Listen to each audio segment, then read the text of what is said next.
Okay, so I'm back. Um,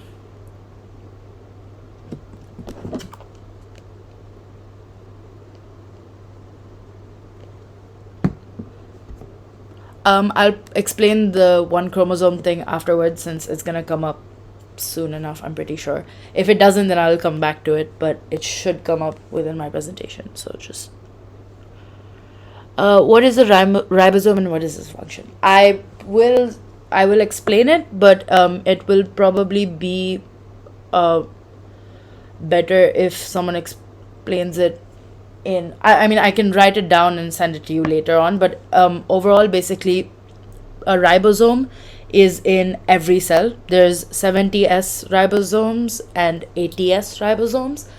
The ribosome is basically a structure that synthesizes proteins. So if you know the basic ultrastructure of the cell, you know that endoplasmic reticulum is a thing. Yes? So that endoplasmic reticulum has studded ribosomes, which then synthesizes proteins. Are you HL or SL? Okay, so then in Unit 7, you'll also learn about how tRNA will actually create proteins in the ribosome. I am trying to record it, but I can't be sure whether or not it's recording. So if it's not, I'm sorry, but if it is, that's great. Yeah, so in Unit 7, you learn about how the entire process of transcription and translation happens, and that will lead to proteins being formed. I can explain it a lot better while I'll write it out and I'll send it to you guys. But tRNA binds to amino acids and transports them to the small ribosomal. Yes, yes. Chromosomes are tightly wrapped DNA around histone proteins. How is this naked DNA? Okay, so where I'll put the recording on the I'll upload the recording and I'll ping everyone. It is EPA sites. Okay, we are going off into a tangent that is not related to genetics. Well, it is, but not completely. I will try.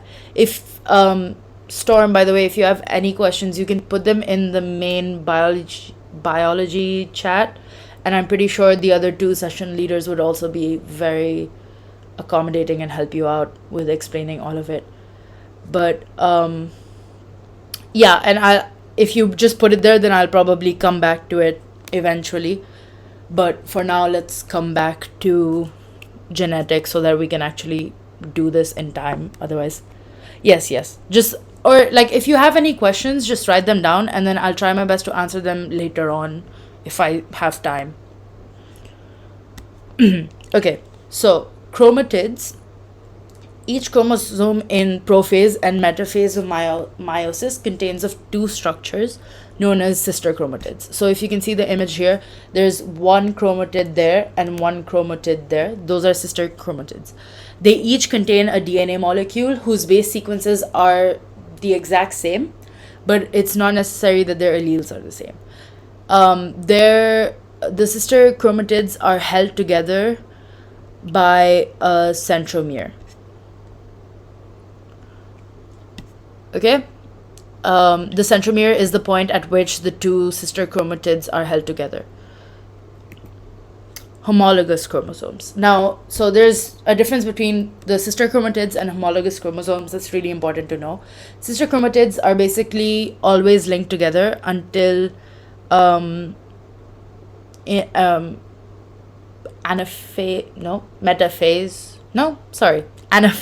where it splits and the two sister chromatids split and go into two different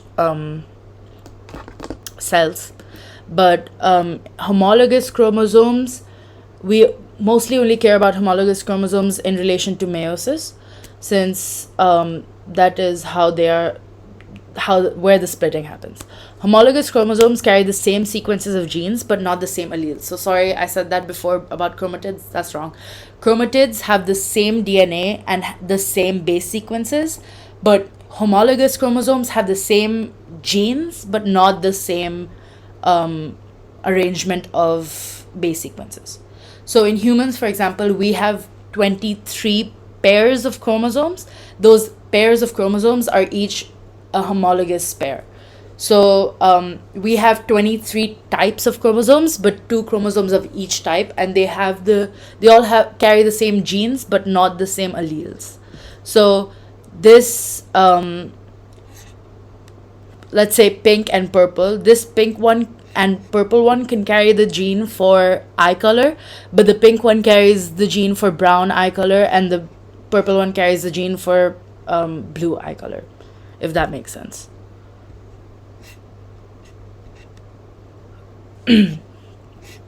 Okay, so haploid and diploid nuclei. A diploid nucleus has pairs of homologous chromosomes, and a haploid nucleus contains only one chromosome of each type. So, for example, like I explained here, there's sister chromatids and sorry, not sister chromatids. There's homologous chromosomes, so there'll be 2 alleles. In haploid nuclei, there's only one chromosome of each type, and in diploid there's 2. So the only place in the human body that the haploid nucleus exists is gametes, such as the sperm and egg, which lead to fusion and formation of gametes, which occurs by fertilization. But the formation of haploid nuclei happens through meiosis, which we'll discuss a little later on. Chromosome numbers. So the number of chromosomes in a species is usually characteristic of all members. So in one particular species, all of the members will have the same number of chromosomes, and the number of chromosomes is usually represented in the diploid numbers. So, for example, in the examples, humans, there are 46 chromosomes said to be, which we know that we have 23 pairs, which is the haploid number, but 46 is the diploid number. Next, sex determination. Ignore the image, that was not meant to be there. Sex is determined by the sex chromosomes, and autosomes are the chromosomes that do not determine sex. So there's sex chromosomes and autosomes, which are 2 different things. The sex chromosomes are what determine the sex. Autosomes are every single other pair of chromosomes. In humans, our 23rd pair, which has either the XX chromosome or the XY chromosome, determines the sex of an individual. So the XX chromosome is the female and the XY is the male. Sorry about the picture, I'll fix that before I send this out. Okay, before I start, is everyone following? Haploid pairs carry the same genes. Yes. No. Haploids are not in pairs. Haploids are single chromosomes. Diploids are pairs of chromosomes. Haploids are basically non-homologous. Yes, diploid pairs carry the same genes, but not necessarily the same allele. So like I explained, it could... Yes, I will be uploading these slides. So like I explained, they could have a pair of homologous chromosomes, or a diploid pair could be the gene of eye color, for example, but one of them has blue eye color and the other one has green eye color or whatever, and that they have they carry the same gene, but the allele for the phenotype is different. Okay, good. Karyotypes and karyograms. So the karyotype is the number and type of chromosomes present in a cell or organism. So for us humans, 46 chromosomes is the karyotype of our species. A karyogram is a photograph or diagram in which the chromosomes of an organism are shown in homologous pairs of decreasing length. So let me just skip ahead a little bit. So this image at the bottom is a karyogram. It has from this is a human karyogram, so it has from um, chromosome 1 to chromosome 23. Well, the 23 is split apart, but it's supposed to be till 23. And so it's from the largest chromosome to the smallest chromosome. So as you can see down here, 22 is the smallest chromosome. X is actually not the smallest chromosome, but when it's paired with Y, it's considered the smallest because Y is the smaller chromosome of the two. So they're usually arranged in decreasing size.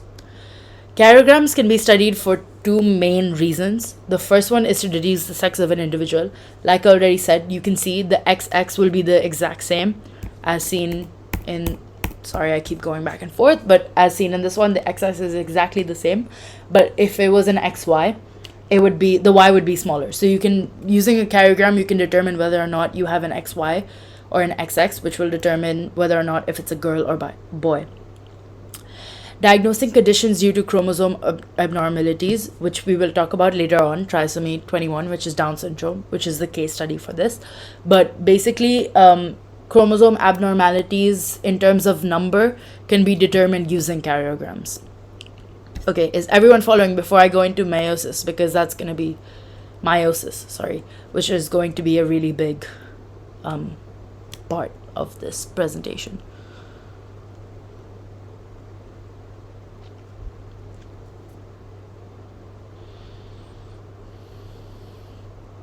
Non-disjunction I will explain way after, like not way after, but like after meiosis, because you need to understand meiosis before you understand non-disjunction. Samara, I feel like it's gonna be only SL because I feel like I'm not gonna finish. But if I can try to fit it in, sure. If I can't, I will propose other dates to do 10 as well. Don't worry, I will make sure to cover it, but I don't think it's possible in one day. I realized how big of a task it was.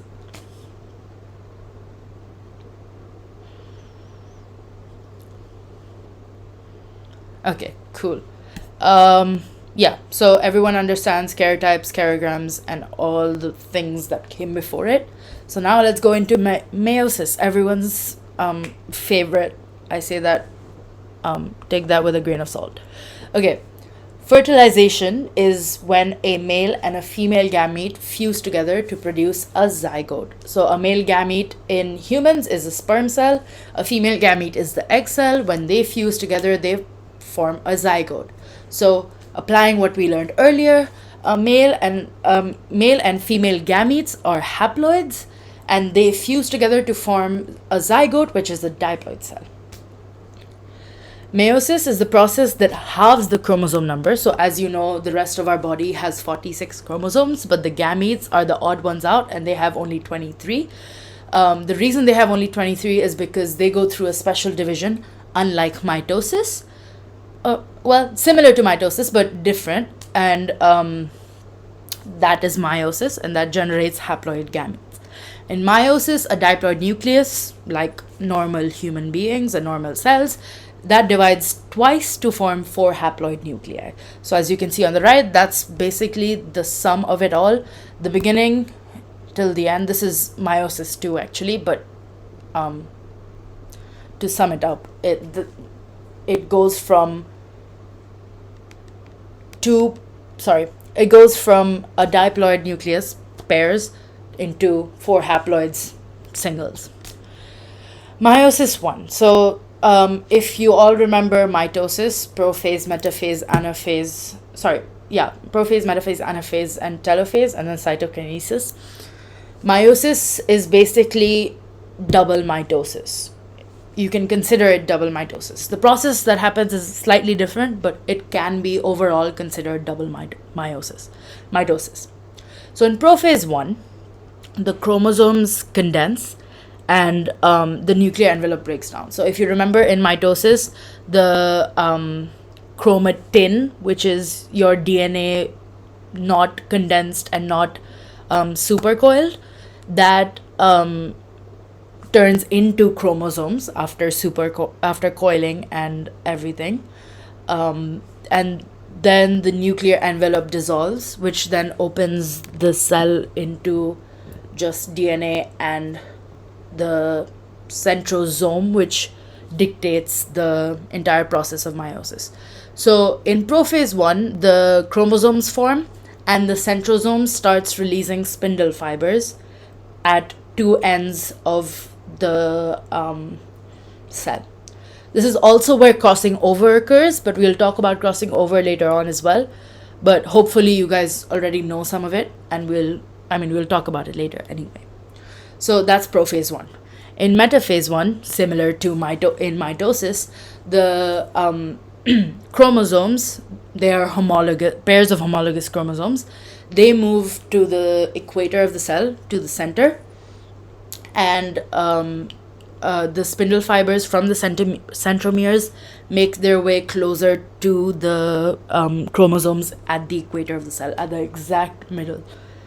I'm pretty sure it doesn't happen at the exact middle, but when you look at it through a microscope, it looks like the exact middle. So we consider it the equator of the cell. In anaphase 1, the spindle fibers attach to the centromere, if you remember what the centromere is, and it pulls the pair of homologous chromosomes to either side. So basically, if you think about it, there's 4 sister chromatids in prophase 1. There's 4 sister chromatids in metaphase 1. And then in anaphase 1, those 4 sister chromatids become 2 on each side because the homologous chromosomes separate into 1 of each. And then after that, telophase 1 and cytokinesis happens, where the each one of the homologous chromosomes is on either side, and it then pinches in and separates the 2 cells into its own. However, unlike mitosis, the nuclear envelope doesn't form just yet because meiosis 2 still has to happen. Does everyone understand meiosis 1? Process for meiosis 2 and mitosis is basically the same. There is there's no major difference, but it is actually, sorry, I said that the wrong way. In the difference between meiosis 1 and mitosis is basically not there except crossing over. The difference between meiosis 2 and mitosis is very different because it goes from diploid to haploid.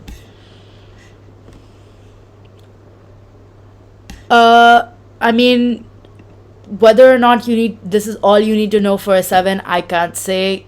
You can know all of this information but still not be able to answer it properly, so then that will cause issues. So I can't guarantee you a 7, but at least if you know all of this, then yeah. Cytokinesis is when the cytoplasm splits, yes. Interphase. I'm not talking about interphase purely because that's part of mitosis, but let me actually check just in case I'm getting this wrong, but I don't know if there's a difference between the interphase of mitosis and interphase of meiosis. I'm gonna check just in case I don't know, but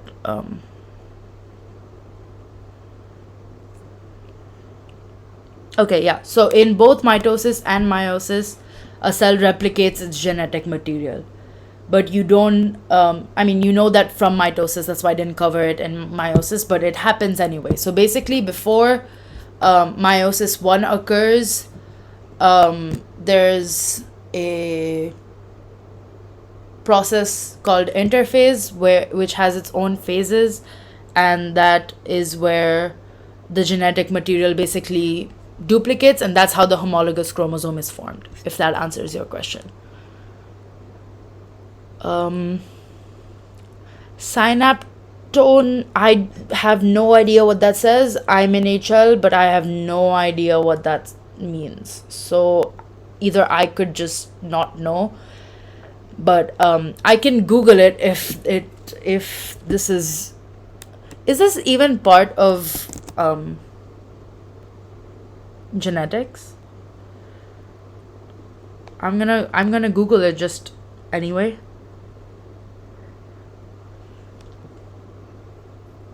It is part of meiosis. Oh yeah, well we call it crossing over. I have never heard of the synaptone. I don't even know how to pronounce it. That tells you how much I don't know it. Um, if you, I feel like if you know crossing over, then you don't need to know that name. I think if you write that name in your exam, that's just gonna be confusing. I don't know actually because I don't understand. This is when I Google it, a PubMed article comes up, so I'm gonna assume this is way past the IB and just gonna ignore that it exists, if that's okay, because I feel like that's way above my knowledge base. All good? Everyone's good with meiosis 1? We can go to meiosis 2. Okay. Okay, also, just to clarify a thing, I feel like I misspoke and I just need to clarify it before I move on. Mitosis and meiosis 1 are very similar. And, wait, no, I feel like I'm saying that wrong again. Hold on, everybody, because I feel like I might be doing this wrong.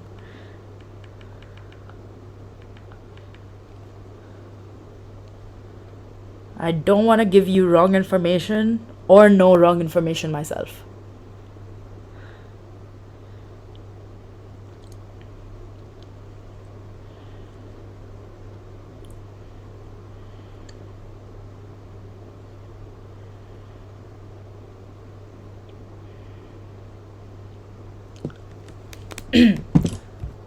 Yes, what Samrat says. Okay, so mitosis and meiosis 1 are very similar, except meiosis 1 has haploid cells and not diploid cells. That's basically the only main difference. I will, after I finish explaining all of Unit 3, I will check what this is and confirm whether or not that is supposed to be in our syllabus before I leave you guys. But for now, I'm going to ignore it and move on. I will check what the sign up. I still cannot pronounce it, but that. Yes, mitosis has no crossing over. Meiosis has crossing over. Meiosis 1 has crossing over, and then mitosis produces diploid cells. Meiosis 1 produces haploid cells. That's the main difference. Cool. Okay, good. Now in meiosis 2, the a new spindle fiber forms around the chromosomes. So again, there's no nuclear membrane formed, just because we know that nothing's going to, like, we still need to divide. New spindle fibers form from either side of the cell. In metaphase 2, the chromosomes line up at the equator again. Then the centromeres in metaphase 2, the chromosomes line up at the equator and the spindle fibers attach to the centromeres. In anaphase 2, the spindle fibers pull and take the centromeres apart and create two separate sister chromatids, and they move to the opposite side of each cell. In telophase 2 and cytokinesis, again, a nuclear envelope forms around each set of the chromosomes. So we know in anaphase 2 they split apart. In telophase 2, a nuclear envelope forms. And then after the nuclear envelope forms, they call it a cleavage, forms in the middle of the cell and then divides again. So if we go back to meiosis 1, this forms 2 cells. Each of these 2 cells are here, one on top, one on bottom. These go on and separate into 2 cells of their own. So if you go back to this is just meiosis 2, but basically it begins with 2 cells that came from meiosis 1 and result in 4 separate cells. Does everyone understand meiosis? Okay, meiosis 1 has chromosomes separating, and meiosis 2 has a non-genetically identical sister chromatids separating, right? Okay, so yes, meiosis 1 separates the 2 homologous chromosomes. Meiosis 2 separates the sister chromatids. Meiosis, the non-genetically identical part, does not always have to occur. You don't always have to write it because crossing over doesn't always occur. But yes, mitosis is identical sister chromatids separating. Yes, I believe so. No. Yes? Wait. Do we mention independent assortment? Yes, that is HL. But I'm probably not going to be able to cover that today. So that's going to be a whole other conversation on its own. To the number of chromosomes in each phase. Yes, I can. Let's go back. So in meiosis 1, there's 2 sets of chromosomes. So let's just consider one set of homologous chromosome, right? Here it's 2n. It's 2n in prophase 1, 2n in metaphase 1. In anaphase 1, the 2n separates into n. And then telophase happens. Here is just n throughout. Does that make sense? The 2n to n happens in meiosis 1. The 2n to n change happens from metaphase 1 to anaphase 1. And then it stays n throughout until the end of meiosis 2. Yes, 2n to n, diploid to haploid, whichever way you want to write. I mean, I'm pretty sure your examiners would prefer if you said diploid to haploid, just because it's the more technical term. But if you put 2n to n in a bracket, I'm pretty sure no one will mind. It's just, sometimes if you are better at the math side of things, you'll prefer to write 2n to n just because it makes more sense in your head. But whichever way you want to think about it, as long as you know that the change from 2n to n or diploid to haploid happens in meiosis 1 and not in meiosis 2, you're good. Any other questions about meiosis before I move on into genetic variation and things? Just so we know that everyone understands meiosis. Yes, in meiosis 2, technically nothing happens to the haploid, just the sister chromatids separate so that it becomes, there's one on each side. The chromosome is not a chromosome anymore, it becomes chromatids.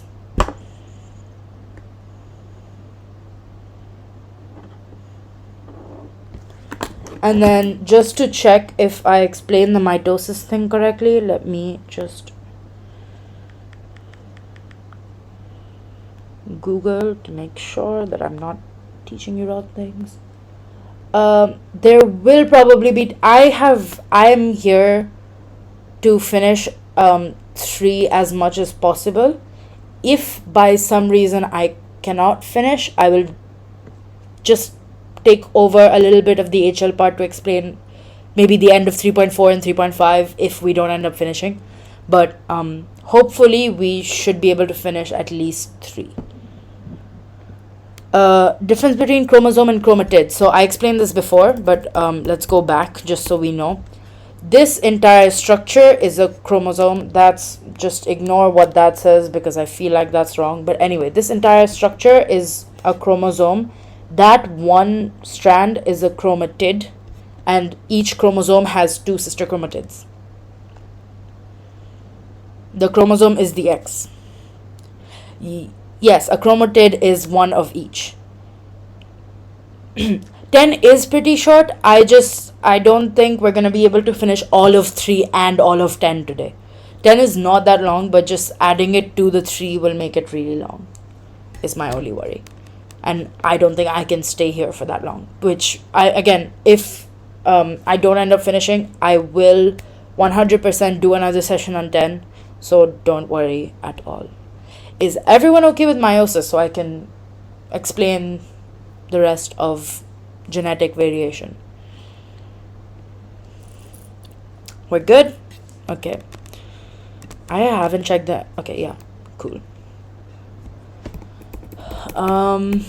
We are at genetic variation. Okay, there's two main ways of genetic variation during meiosis, and in general in humans it begins because of meiosis. So the first one is random orientation of pairs of homologous chromosomes. So if we go back here, we know that in metaphase 1 there's two sets of homologous chromosomes that each split apart into one set of homologous chromosome on one side and the other set on the other side. Now, the way these homologous chromosomes are arranged and divided into during anaphase 1 can be completely randomized. It can be that two of these red and one of this blue went on one side, or it could be one of this red and these two blue went on this side and it was the other way on this side, or it can be all three reds and all three blues. This arrangement of homologous chromosomes is completely different every single time. So as you can see here, the number of possible combinations of chromosomes is 2n, which it's supposed to be 2 to the power n, that's my bad, but which means it's 2 to the power 23, which is over 8 million combinations per parent, which means that you can basically have as many genetic variations as possible. Okay, and then the second way of genetic variation is crossing over.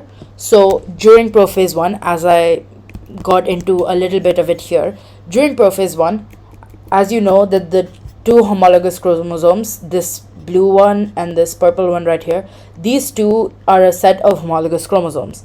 They are close together and they are basically paired up together during prophase 1. During prophase 1, it's possible that a part of the purple chromosome and a part of the blue chromosome cross over, which means the blue chromosome has a part of the purple chromosome and the purple chromosome has a part of a blue chromosome. Now this is called crossing over. This means that when the homologous chromosomes, as I've written here, homologous chromosomes pair up, parts of the non-sister chromatids can be exchanged. So this is a sister chromatid and these are sister chromatids and these are sister chromatids, but this part and this part are two different, these are not non-sister chromatids, so they can cross over to form new chromatids that have part of the purple and part of the blue, or the original part of the blue and part of the purple. Does that make sense? Is crossing over non-disjunction? No, absolutely not. Crossing over and non-disjunction are two different things. Crossing over happens when within homologous pairs, certain alleles cross over. Non-disjunction I will explain right after this. Is that when it is forming by it? So homologous chromosomes mean same genes but different alleles of the gene. Yes, I did explain that before, but yes, I will explain that again. So for example, if this was not that people have, I don't think people have purple eye color, but let's say if this was the gene, if these were the chromosomes for eye color, this one represents blue eye color and this one represents purple, and that part, like this part specifically, the one that got crossed over, is what determines eye color. Now this person will have a purple eye color and this person will have a blue eye color, even though their original chromosomes and their original genes were not meant to be. Yes? Hopefully that made sense. Okay, now I'll explain what non-disjunction is. Non-disjunction occurs usually either in anaphase 1 or in anaphase 2, when either the homologous chromosomes are splitting apart or the anaphase or the sister chromatids are splitting apart. So what happens in non-disjunction is when they split, but they don't split evenly. So for example, in normal anaphase 1, the 4 sister chromatids or 2 homologous chromosomes need to divide into 1 and 1 on each side. That might not happen. It can divide, or let's say if there, for example, there's 3 here, right?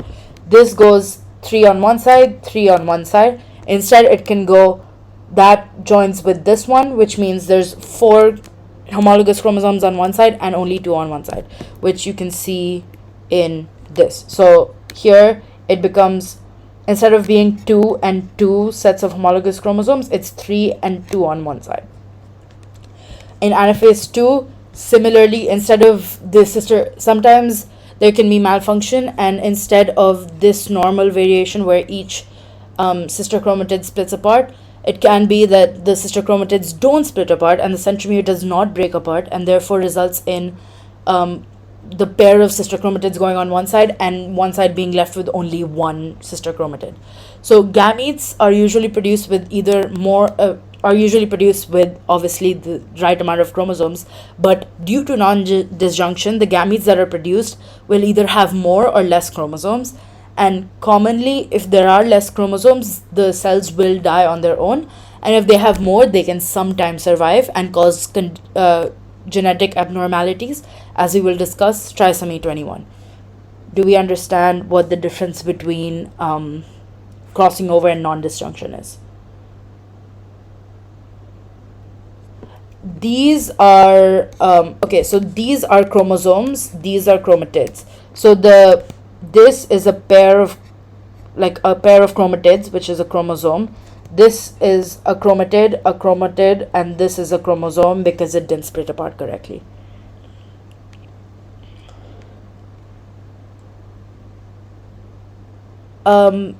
Yeah, Abdul, there might be 2 separate sessions anyway. I am recording this. We are in 3.3, and we'll probably have 2 separate recordings anyway, so it might not. I mean, we might have 2 sessions anyway, so it will be 2 recordings. You can't see my mouse arrow. I'm so sorry. I thought you could. But basically, if you see an anaphase 1 at the top, you can see 3 different chromosomes. Those are chromosomes because they're joined together. In anaphase 2, if you look at the bottom cell, each of the single line is a chromatid, and at the top, the top one is a chromosome and the bottom one is chromatids, because at the top one the centromere did not split, and at the bottom the centromere did split.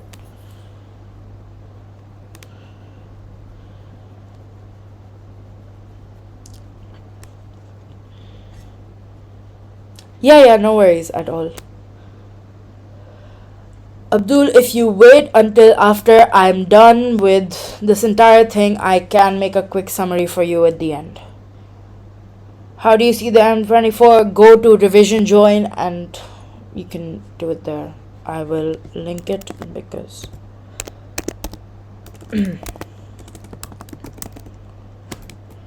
there you go. Just click on the bio thing and you can.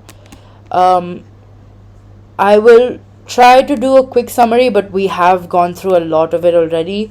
I will do a quick summary as soon as I give everyone a break after I explain trisomy 21. Okay, so trisomy 21 is the condition that you need to know about non-disjunction. It's what causes Down syndrome.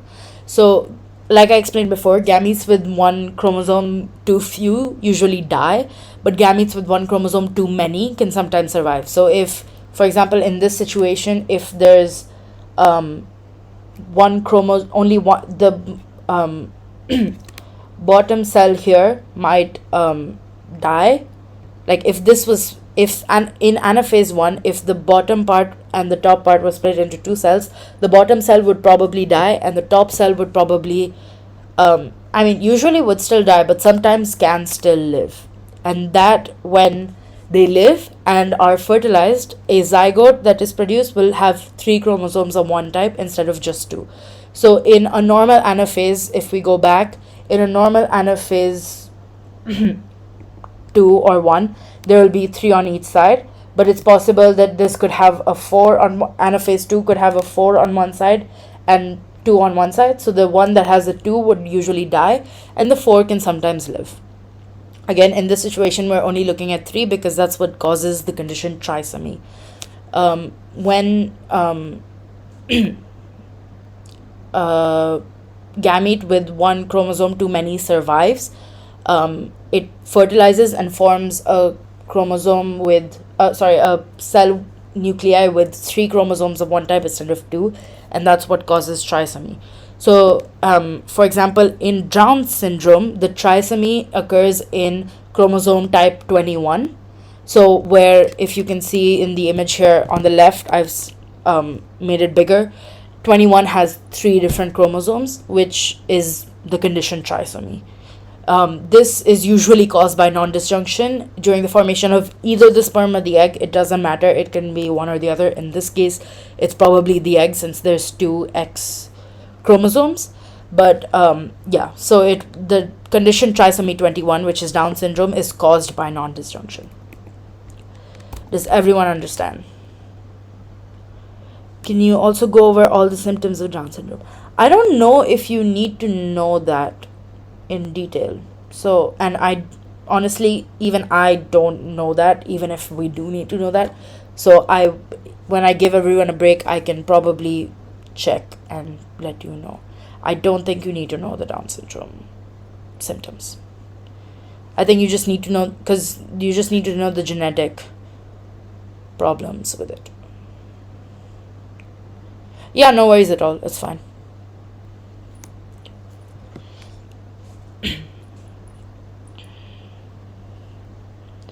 Yeah, if you're interested, you can Google at any time. Definitely, I don't there's no one stopping you really. But yeah, I'm going to explain how do we test. That's my next slide.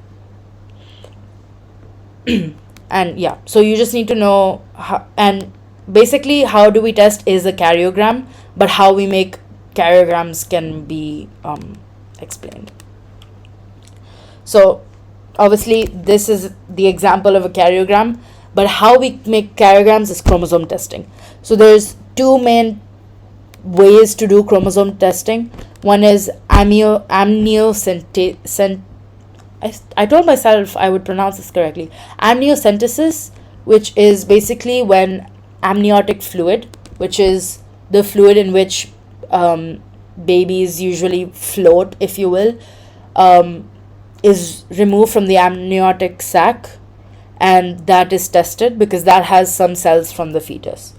And then the other way is chorionic villus sampling, where cells are removed from the placenta, and the cells that are removed are called chorionic villi, and they're removed from the fetal tissues of the placenta. The placenta is the organ that connects basically the baby to the mother's uterus lining, which is explained in, I think it's only HL, but explained in 11 point something, the reproductive system.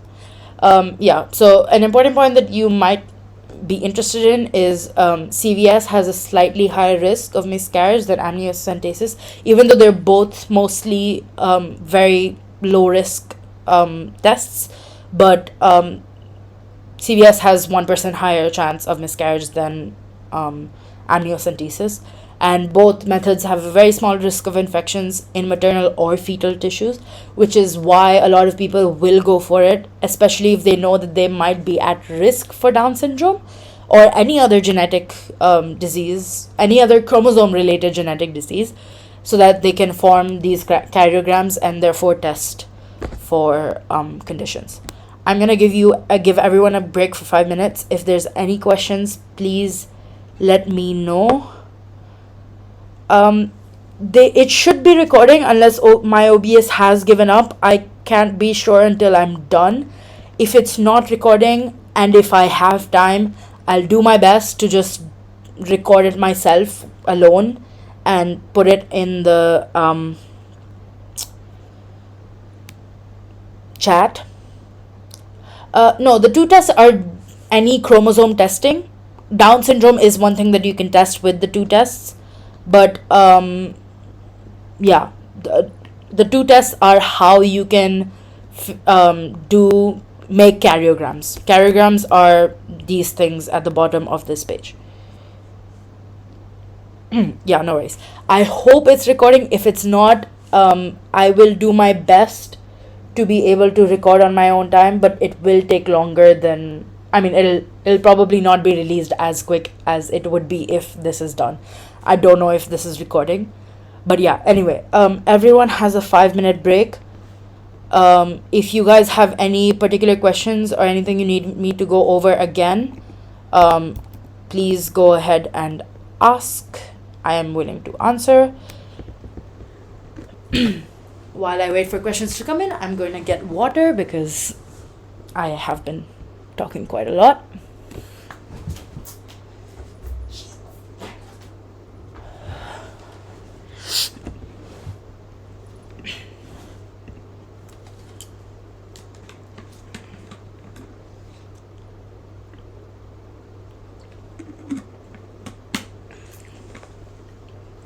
After this, we'll basically go into 3.4 because I think we have everything else done. Yeah, so if you have any questions of anything from 3.1 to 3.3, I'm willing to answer. If you want me to go over anything again, I can. I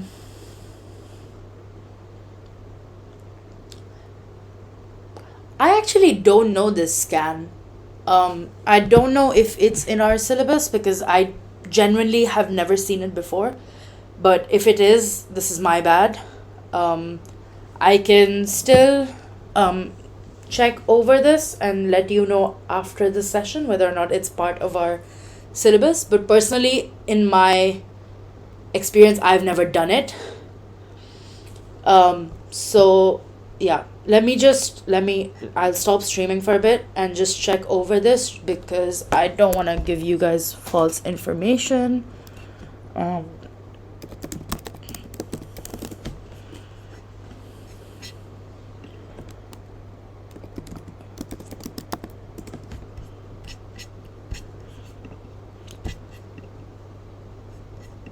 No, it's probably a thing. I don't know if it's part of our syllabus.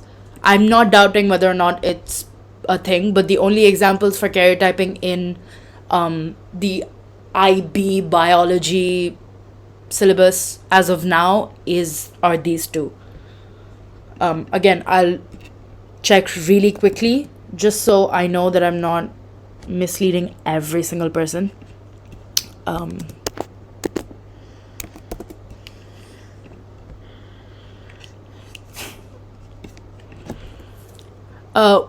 If anyone remembers, what was the other thing I was meant to check if we need to know? Because I just want to confirm that I'm not, again, spreading false information.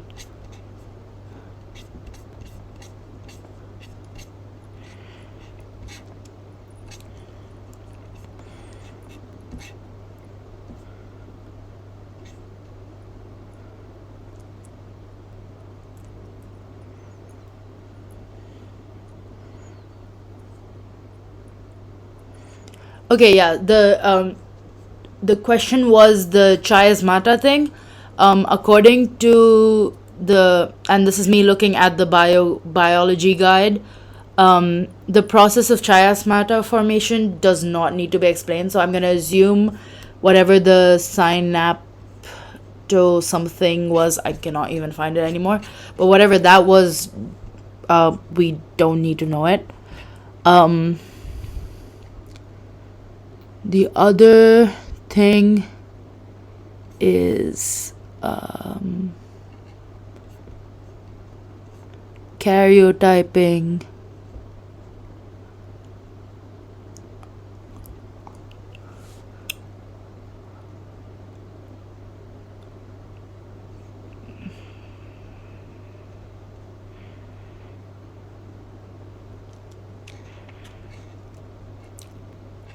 Yeah, so I don't see any mention of what's it called?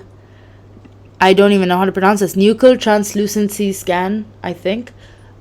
I don't see it in our syllabus, and I've I have checked, so I don't think you need to know that.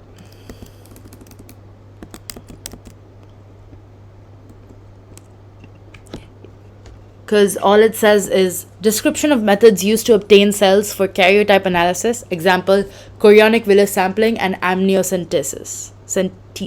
Sorry. I will put this in the chat just so everyone knows. Okay. I'll just wait for 2 more minutes and then everyone go get water. That's my public service announcement. Everyone drink water.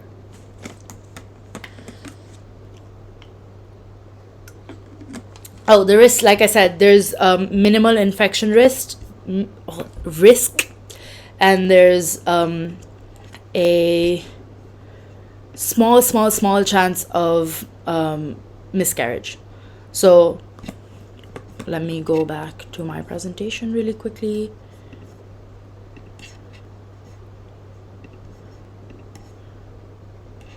For either it's very low.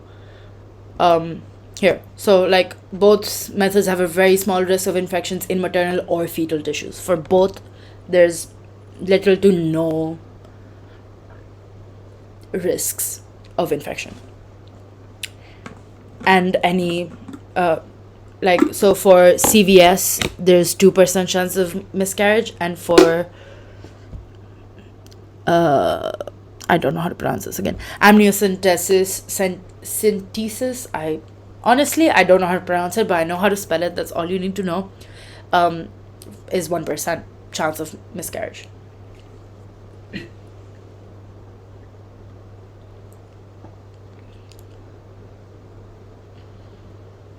Which is done earlier? That's actually a really good question. I have a feeling it's most likely going to be amniocentesis, only because I know that the placenta is only formed after, again, I don't remember, I forget the number of weeks, but this is part of like HL. Placenta is not formed until week 9, I want to say.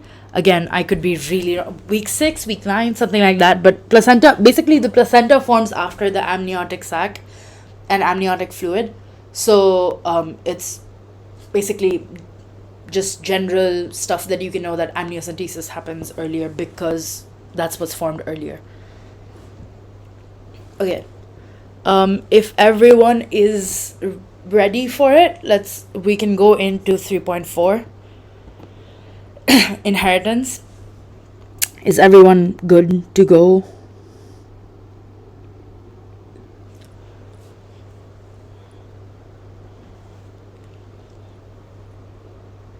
Is everyone good?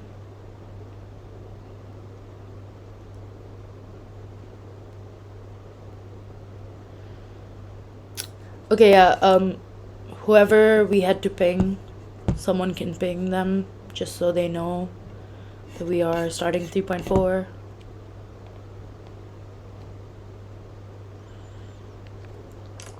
Okay, yeah, so by the looks of it, I'll probably only finish I'm sorry, I know my meiosis is really honestly just one of the more annoying parts of IB biology, but once you get the hang of it, it'll be okay, I swear. But yeah, from the looks of it, it's only going to be able to be SL genetics today, but I will do genetics HL sometime over the weekend maybe, or next week. I'll put some tentative dates out today after this session is done and ask for your guys' opinions, but yeah, it seems like HL, I won't be able to finish HL today. I'm so sorry. Are we all ready?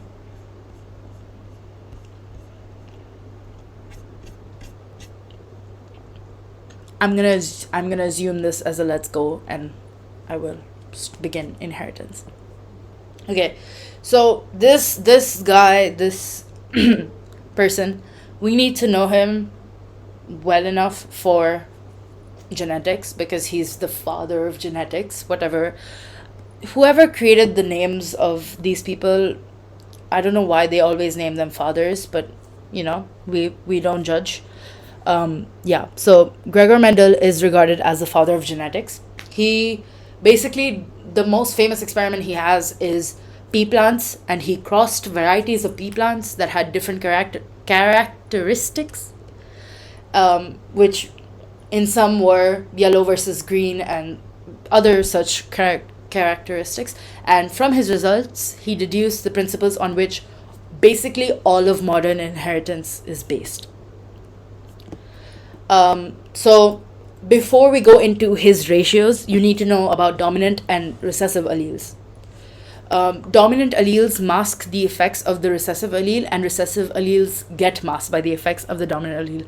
I know the definitions are really sketchy here because they're very interdependent, but basically, if you look at the Punnett square here, the capital B usually, or like the capital letter is usually what we call the dominant allele, and the small letter is usually what we call the recessive allele. So in this case, brown eye color is dominant over blue eye color, and that is displayed by the capital B and small b. So once I explain what heterozygous and homozygous are, you'll understand how it works. But basically, if a cell has one dominant and one recessive allele, usually the dominant allele will mask over the effects of the recessive allele. So in this case, at the top left square, the capital B, the brown color, will mask over the blue color, and you won't see the blue at all. But because blue is recessive, if there's only two recessive alleles, then obviously you'll see blue. Okay, so the Mendel 3:1 ratio. Now this part is a little bit hard to understand, but I'll make it simpler after I explain what heterozygosis and homozygosis is. But basically, Mendel began with crossing two varieties of pea plants together and found that all of the offspring had the same characteristic as one of the parents. So if we go back to this, we can see that on the left, the parent on the left has brown eyes, and the parent on the top has blue eyes. What he found is, for example, if we take green and yellow, if we assume that one of the parents had green leaves or had green peas, and the other parent had yellow peas, he crossed those two and found that the first generation, F1, had all green, for example. And then when he allowed the F1 generation to self-fertilize, which means that they did self-pollination, if you know what that means. If you don't, it's okay. Basically, it means that the plant produced offspring with itself. So think of, this is going to be more sketchy, but basically think of incest, but with yourself. It doesn't work in humans, but it works in plants. So each plant produced offspring by fertilizing its own female gametes with its own male gametes. So it happened just within the plant itself. The offspring of those plants, which is the F2 generation, had both of the original parental, so both green and yellow, in a 3:1 ratio. So there was 3 green and 1 yellow. I know this is a lot to digest, so if you have any questions, go for it, but I will explain the 3:1 in more modern terms after I explain heterozygotes. Sorry. I am recording this. If it works, I hope it works. If it doesn't, I will let you know. The 9:3 to 3:1 ratio is HL. That's a dihybrid cross. This is just a monohybrid, so you don't have to worry about that yet. I don't... okay, yeah, guys, I was trying to be funny. Sorry. I'm not very funny naturally, so it's okay. I don't think dihybrid cross exists for SL unless I'm super wrong. I will check and confirm and let you know again. I don't know the complete syllabus well because I do HL, so I just kind of consider all of it together. But I will 100% confirm after I'm done explaining the 3 point. Okay, yeah, clearly people in the chat know better than I do. Dihybrid cross is only for HL. Sorry, SL, don't worry about dihybrid. Okay, so this is the 3.1 ratio in Mendelian terms. I'll explain it more in modern terms after I explain this next bit.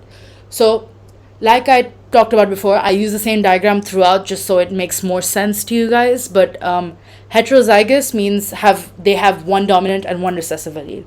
So in this case, they have one brown and one blue allele on the left side, which results in a brown because the brown is dominant. Homozygous means that they have the same allele.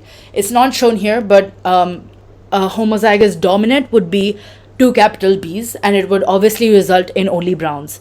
That's the less interesting part of it, but it is something that is related to the Mendelian ratios anyway, so you kind of have to know what homozygous dominant means. But it's basically just two capital B's, which will result in the same thing as the capital B and a small b, but it changes once you go through different generations. And then the homozygous recessive is both recessive alleles. So the two small b's at the top are what homozygous recessive are, and even the two offspring at the bottom are both homozygous recessive. Does everyone understand heterozygous and homozygous? So that I can explain the Mendelian ratios. Okay, good. So Mendelian ratio in 3.1, 3-to-1 ratio in modern terms is that basically each pea plant has two alleles of the gene that affects the character. So let's say let's go back to the green and yellow example. So each pea plant has a capital G, basically has either both capital G's, both small g's, or a capital G and a small g. Here, assuming that small g means yellow and capital G means green. If someone can write this down in chat so that everyone knows what I'm talking about when I talk about capital and small g's, that would be great. So basically the capital G is green, the small g is yellow in this situation. So each pea plant has two alleles. The parents are homozygous. So let's go back to this. Both being homozygous means one of them has two small g's and one of them have both of the big g's. And then because they have two of the same allele, so they're both homozygous. So one of them has exactly. So what Bride said, one of them has a GG and one of them has a GG. I know we love how biology loves to name things the same way. Anyway, so in the Mendelian ratios, he took two plants, one of which had capital G, one of which had small g, and then mixed them together, which created the F1 generation, which was heterozygous, because when you mix a homozygous dominant with a homozygous recessive, you get 4 heterozygous children. That is the ratio that happens. Now, when you let them self-fertilize, that means you're mixing one heterozygous and another heterozygous together, and that results in 3 out of 4 offspring being heterozygous and 1 out of 4 offspring being homozygous. Now, to explain this better, I'm going to take a small pause and make you guys let's make this a task. If everyone who's still listening and still somewhat understands, if you could make a Punnett square that shows the F1 generation being formed and put it in chat, draw it out on a piece of paper, take a picture and put it in chat, that would be great. If you don't understand, I will explain. But if we can make this super simple and make a Punnett square per person, that would be great if everyone wants to do that.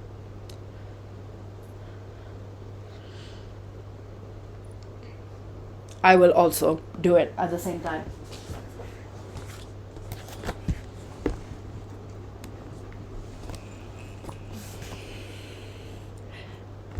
Wow, Sin. So helpful. I asked you to make a Punnett square, not a DNA molecule. So the F1 generation. F1 generation's parents are homozygous dominant and homozygous recessive. Thank you, Sin. So much support. I'm so happy. No, it's okay. Don't worry about it. So basically, the parents of F1 are both are homozygous dominant and homozygous recessive. So it's one of the parents is GG and one of the parents is small g, and you have to make a Punnett square for it.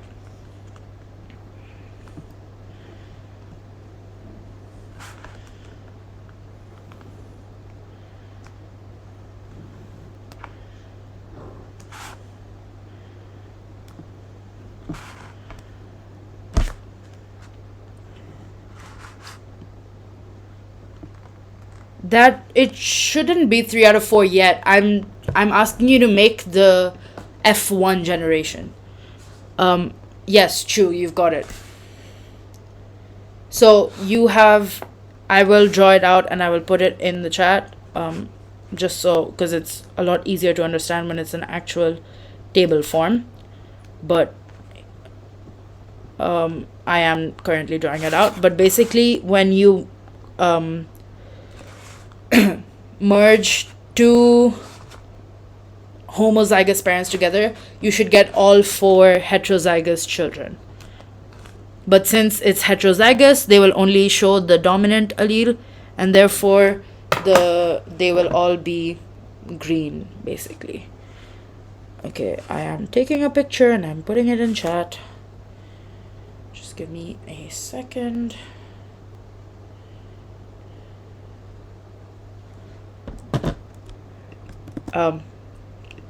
That's okay. It is hopefully going to be recorded, so I will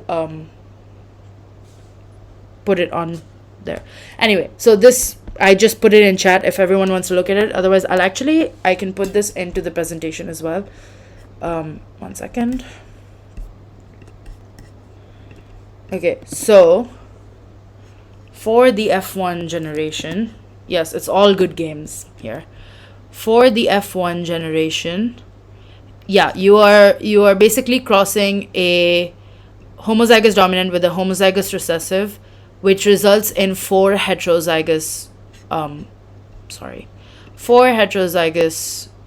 offspring, which is what Mendel saw in F1, because so again, I tried to use green and yellow just so it's easy to understand.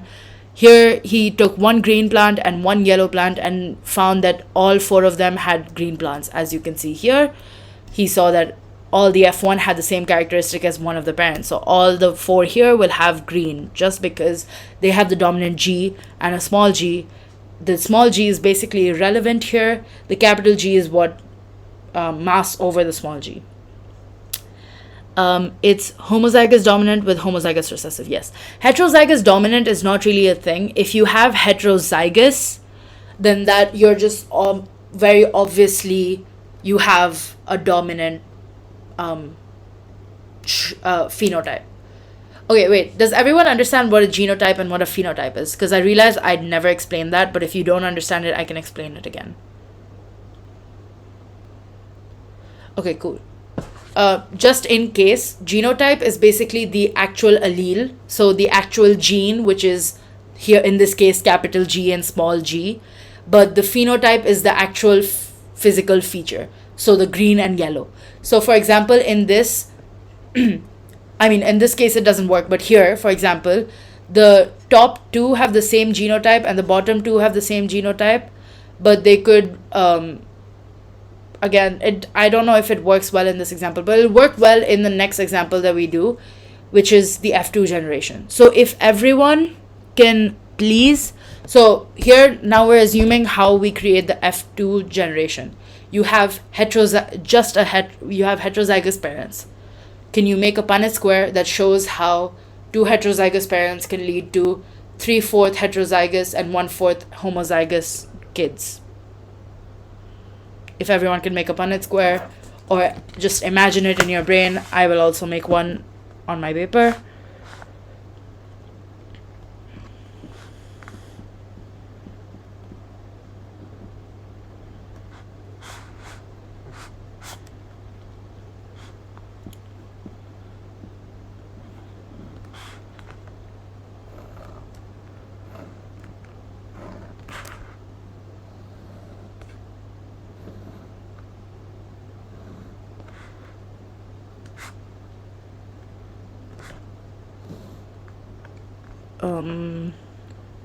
Yeah, true, you've got it.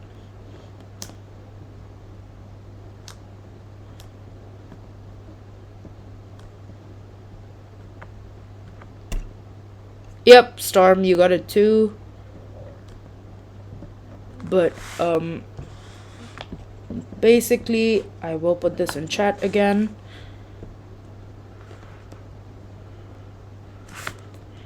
GG green. I am sorry about my handwriting because it's not great, but for the purposes of this, it will work.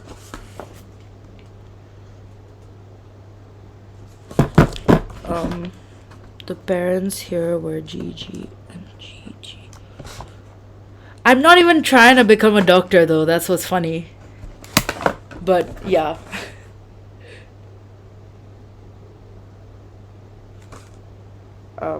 Okay, I will put this both in chat and yes, log early. Anyway, I will put this both in chat and on my presentation. But here, it's basically, that's F1 and then F2 generation. Put this in my presentation. But basically,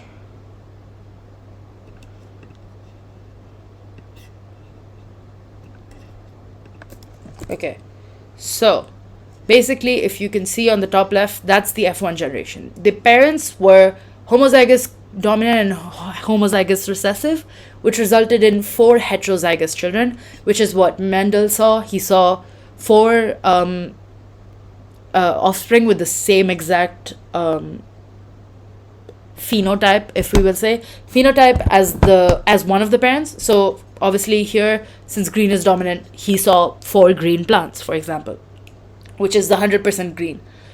And then in the second F2 generation, after self-fertilization, he saw that they showed both the parents' phenotypes in the 3-to-1 ratio, because there's 3 genotypes which will result in green and 2 phenotypes that will result one genotype which will result in the yellow phenotype. Does this make sense? GG isn't heterozygous, and why is it 3-4? Because the 3 out of 4 is the phenotype. Yeah, okay. So, I mean, someone already explained it, but I'll explain it for everyone anyway. 3 out of 4 is the phenotype.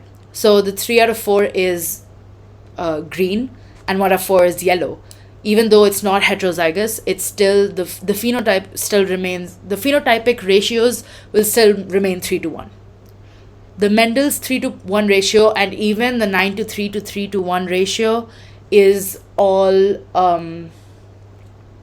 phenotypic. It's not genotypic. Abdul, it is recorded, and I will try my best to put it on in the chat so you can see it at any time later on. And even if it's not recorded, I will do my best to try to make a recording later on. Anyway, okay, I'm actually gonna do a question with you guys, because I did kind of test you, but I would like to see if everyone understands Punnett squares, and if you don't, then I can go through it. But here's the question. So in corn, there's capital K smooth kernels and wrinkled kernels. They're smooth and wrinkled. Those are the 2 phenotypes. The genotypes are K and K. A farmer crosses 2 corn plants that are heterozygous for kernel texture. What are the odds that the offspring will have smooth kernels? This is a question that will only require you to find out the percentage. But if you please could make a Punnett square, and so that I can see whether everyone understands. I know everyone who's replying does understand because we've just done this, but just for practice sake. Because these are questions that can come up in both paper 1 and paper 2, to be honest. I mean, this type of question will be more in paper 1 because I borrowed this from Khan Academy, and it was originally a multiple choice question, but it can come in paper 2 as well. They can just ask you more of a description question, I would say, but you would have to draw a Punnett square just to know. Yeah, that's right. That's right. Okay, guys, just hold on a second. I will be right back. 1 minute.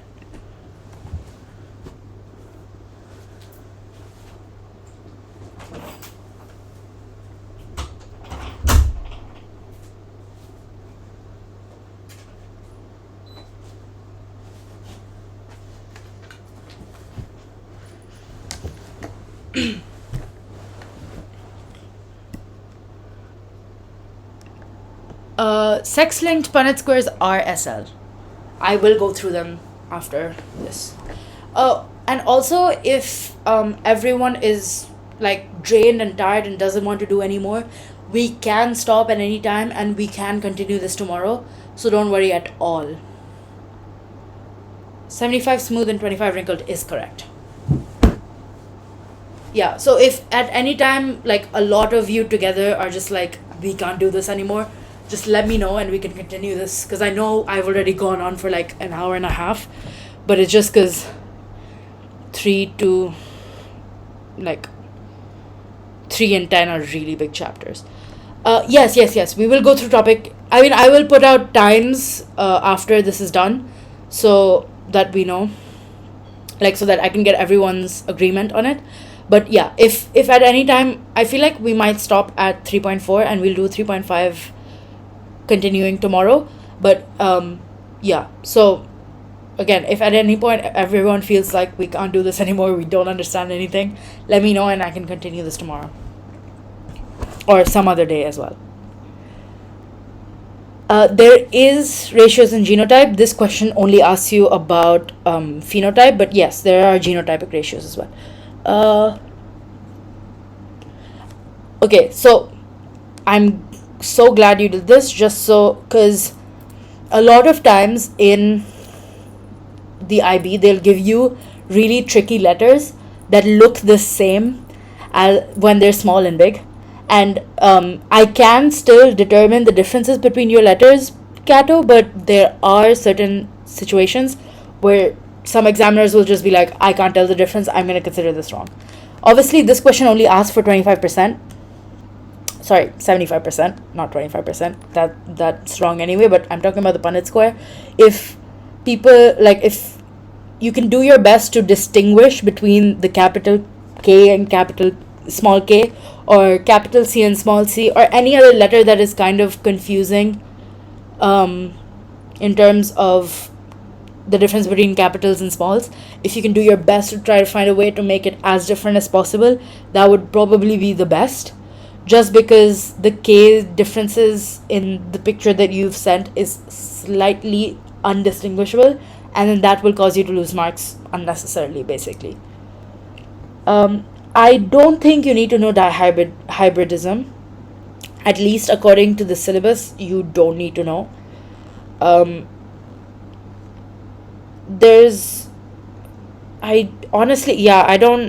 don't think you need. Let me, here, just in case I'm wrong, I will look at it again.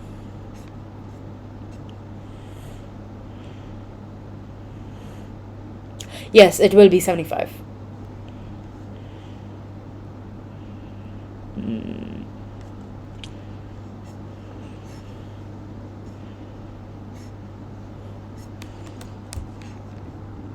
Yeah, so I don't see how you would need to know. I don't think you need to know dihybridism in SL.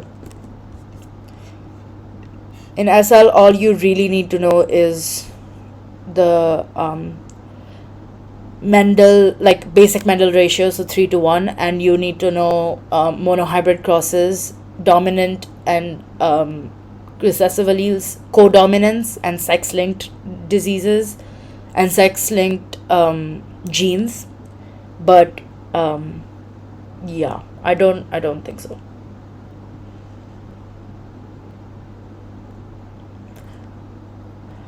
Yes, I will explain codominance, right? I'm pretty sure after a few slides. So, yeah, I will get back to it. Don't worry. Okay, any other questions before I go on to... I'm pretty sure the next is pedigree charts. I think. No, it's probably still coming. Go. Yes. Okay. So it is, and also isn't. Codominance is not too homozygous dominant, because that just means that if it's a homozygous dominant, that just means that they're both. It's just gonna show one of the dominants. It's usually heterozygous dominant, but it's really, I don't classify it as heterozygous dominant because the codominance is different to normal heterozygous dominance, if you will. Yeah, the hemophilia charts are really, really common. It's either usually hemophilia, cystic fibrosis, color blindness, Huntington's disease, and there's, I think, one more that's sex linked that I'm forgetting, but yeah. And oh yeah, blood types. Blood types are often also in pedigree charts. Again, the pedigree chart I'm gonna go through. Cystic fibrosis is autosomal recessive, and I'll go through it again. Yes, codominance is when two different dominant alleles are expressed. Are there any other questions before I go on to what is next? Yeah, autosomal diseases, which is what we are talking about currently.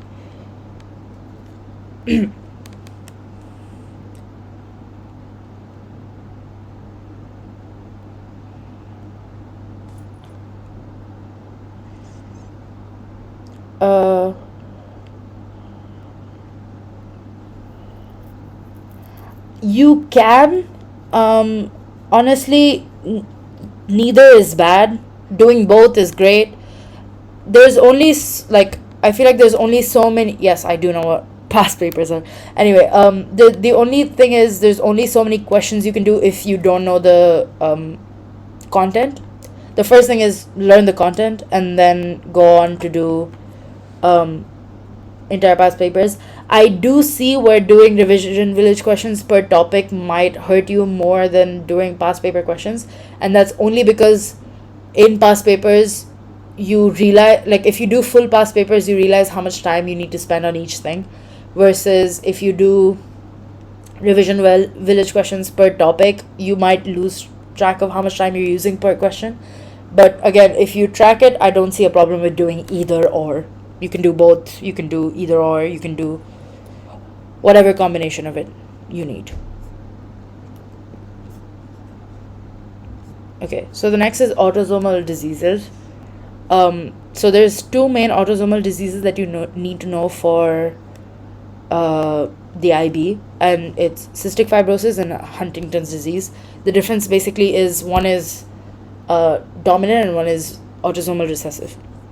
So cystic fibrosis is an autosomal recessive disease, which means that the only way a person will have cystic fibrosis for sure is if they have both the recessive alleles. So the small c, as you can see at the bottom.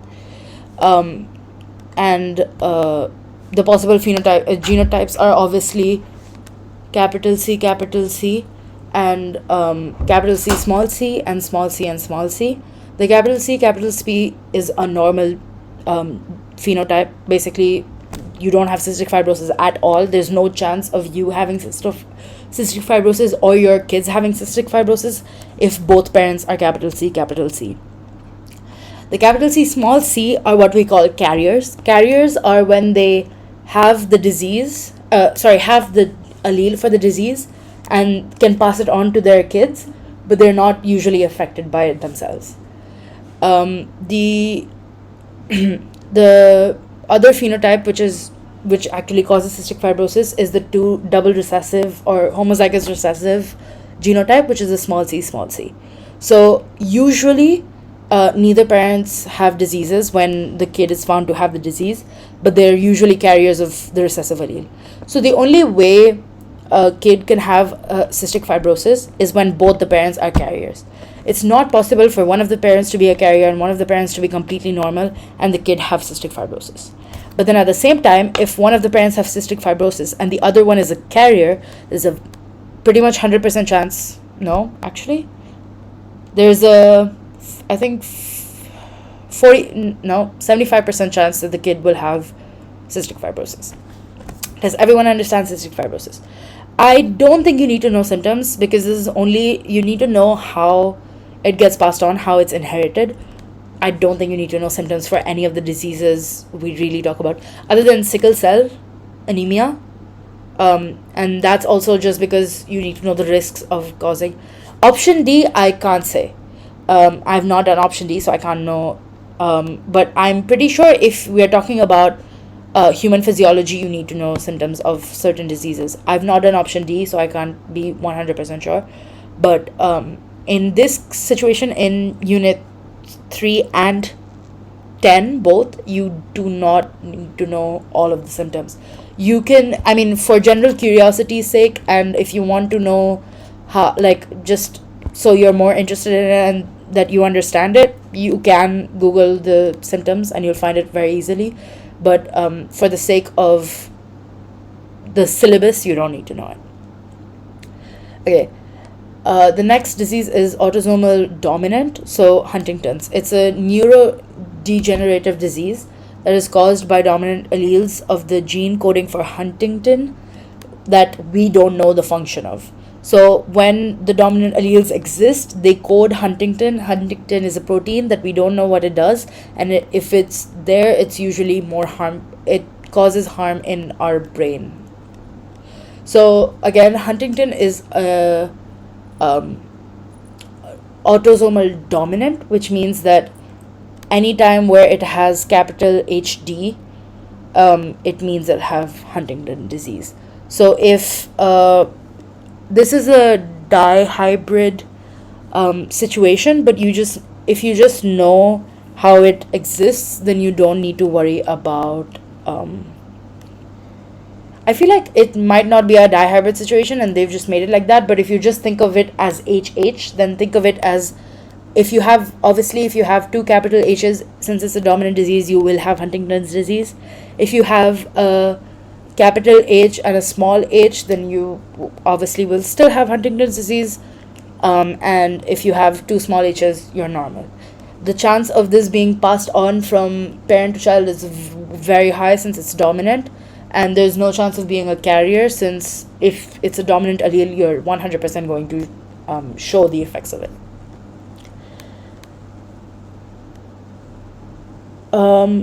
I honestly, since I've not done option D, I don't know the general characteristics of the disease, but I do know that it's neurodegenerative.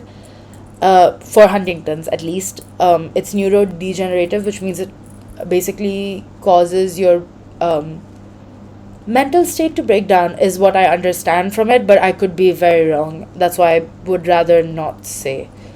Again, if you have specific questions for other topics that are not completely related to this, you can put them in the chat. I will link it below. And I'm pretty sure everyone will, like the other helpers there, will be willing to help out, since they'll probably know more. Okay, so before we go on to the practice question, this is a pedigree chart. So the pedigree chart basically will show you the male and female of generations, and will show you whether or not that male or that female is affected.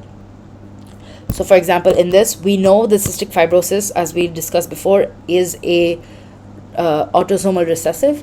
So here, honestly, we don't really care about the sexes, since this is not a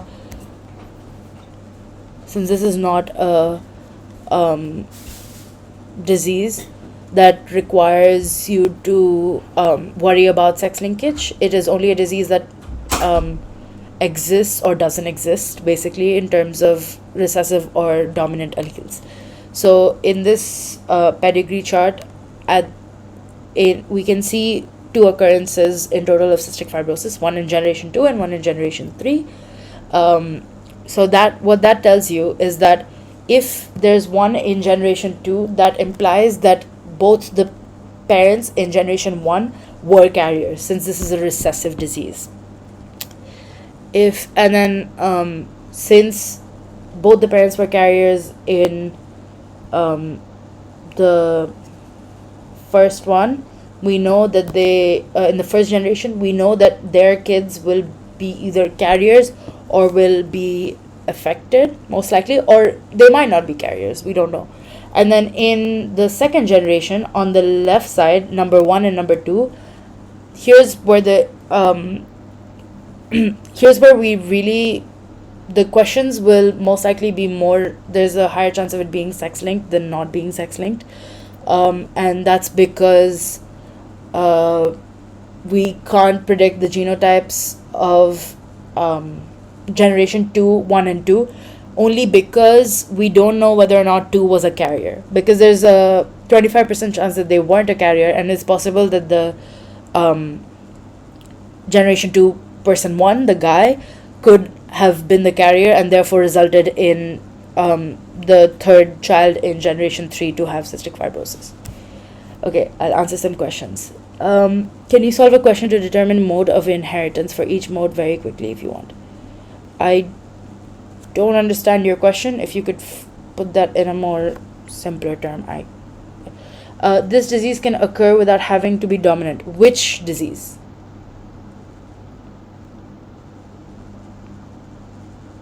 Cystic fibrosis. Okay, cystic fibrosis is an autosomal recessive disease, which means that you need to have the recessive allele.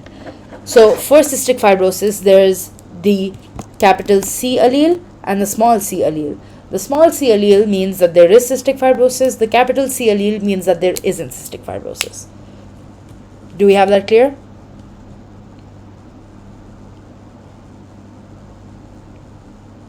Okay, so in certain situations, you will have two capital C's, which means that they are normal. You can have a capital C and a small c, which means that they're normal, they have no symptoms, but they are a carrier, which means that they can pass it on to their children. And then there's also small c and small c, which is both recessive, which means that if there's both recessive, they're homozygous recessive, they show the trait, right? Which means that they would show symptoms of cystic fibrosis, which is what I've put in chat just now.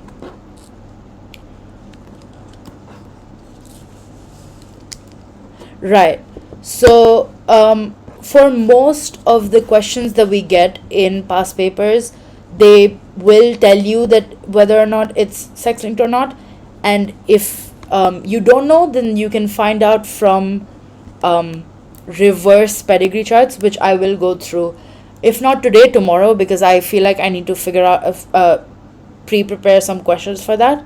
But if you have any question like that, then you can send it to me and I can try my best to go through it. Do you understand the cystic what I'm getting at in terms of this pedigree chart? The male got affected even though parents don't show. Is it? Yes.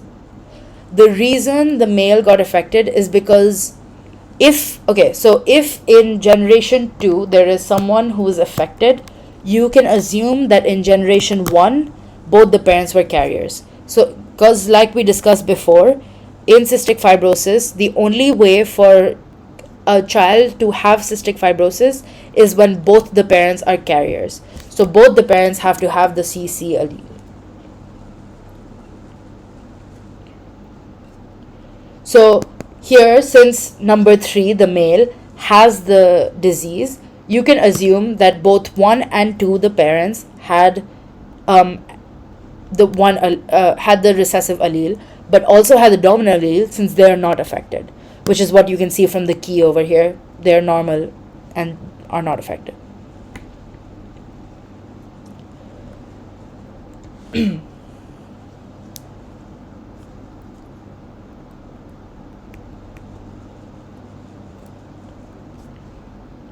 We'll just so heterozygous for cystic fibrosis, which means 25. Yes, exactly. So again, they only had 2 children, and unluckily they had one of the child that was 25% affected. But since they're heterozygous, there is only a 25% chance of them to be affected, but 75% chance that they are carriers.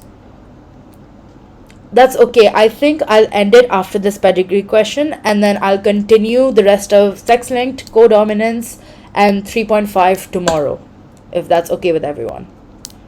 because I've taken over like 2 hours at this rate, and I think I might have to continue tomorrow. If both parents have the disease and the child doesn't, is it a 100% dominant disease? No. If both parents have the disease and the child does not, it cannot be a dominant disease. Because basically, if both the parents have it, sorry, if the child doesn't have a disease, that means that something is masking it. Abdul, I will do the summaries right after I'm done with explaining all the pedigree charts, and then I will go back and start from the beginning for whoever missed part of it. Yeah, so a child not having a disease basically tells you that they are that the disease is recessive, because there has to be something masking the disease from being shown, right? So if both parents have the disease and the child, actually, if I'm being honest, it's not possible for both parents to have a disease and the child to not have a disease. Or is it? Wait, no, it is. Sorry, I'm so wrong here. I'm gonna correct myself. I'm so wrong. Yes, if both parents have the disease, that means that they would have a CC and a CC. They could have a heterozygous.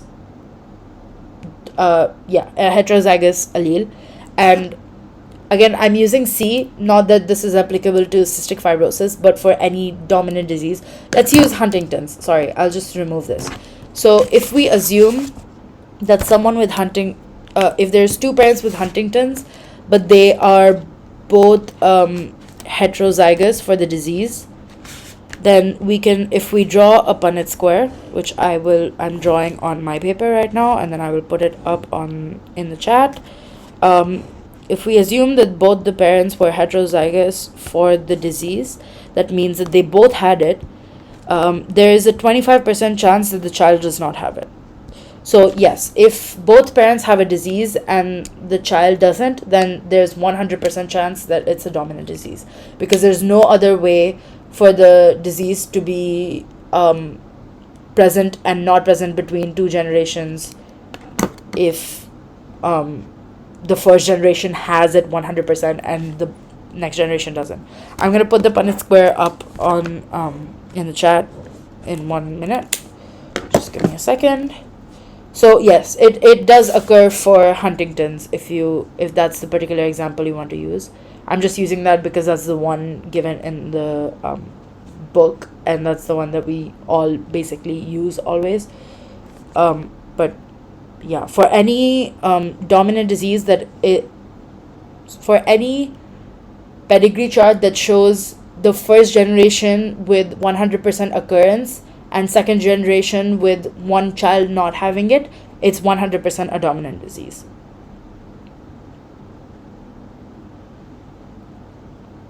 Let me just send this.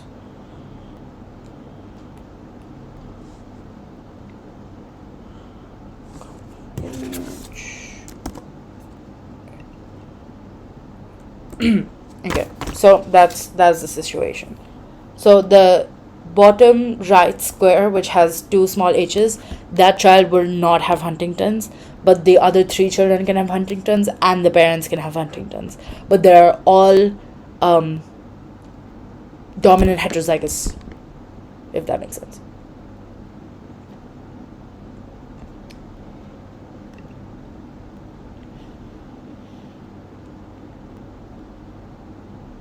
If both parents are carriers of a recessive disorder, there is a 25% chance of having an affected child with two mutation copies, one from each parent.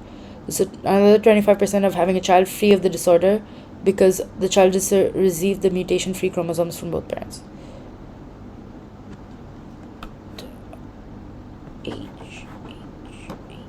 H.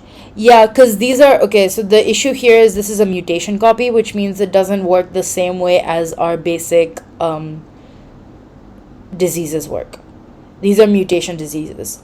I don't think you need to know that one.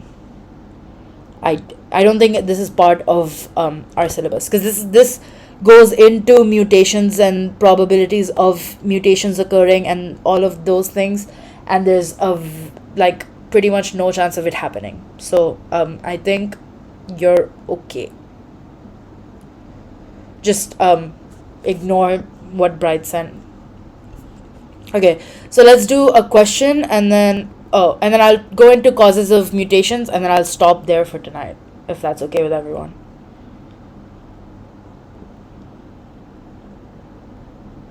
Good?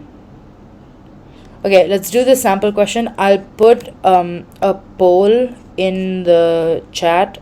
If everyone just wants to answer with that, don't answer with anything else, just so we can get some fairness. 1 second. Genotype of the father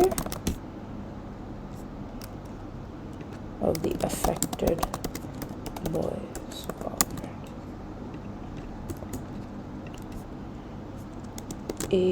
I'm just gonna put A, B, C, and D, and you can just answer based on what you see on the screen.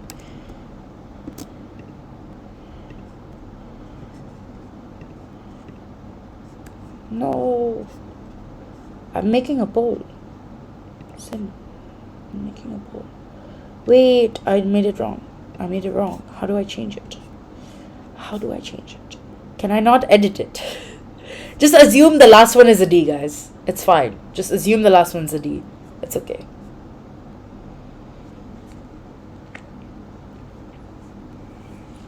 Stop, Sin.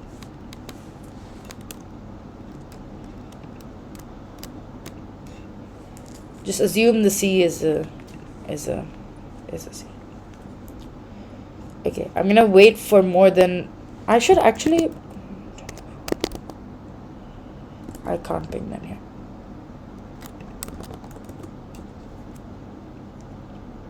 here. There's only been 2 votes, so I'll wait for like a couple more minutes until people answer.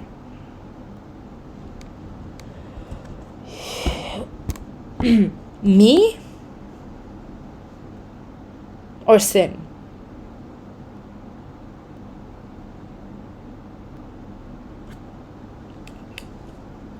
Oh, yeah, no. Alumni. Since old.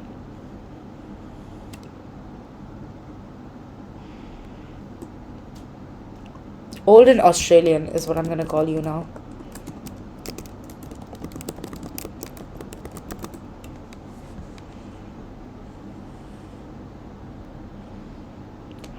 You might not be doomed. You still have time if you just study. Wait, you're not... You're in pre-IB.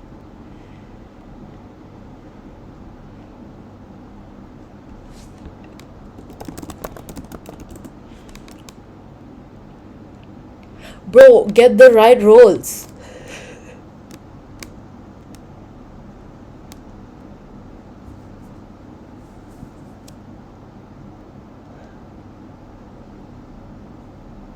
They're not even... Anyway, okay, so...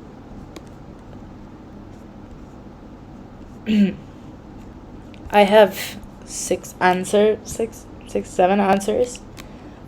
So let's work through this question, right?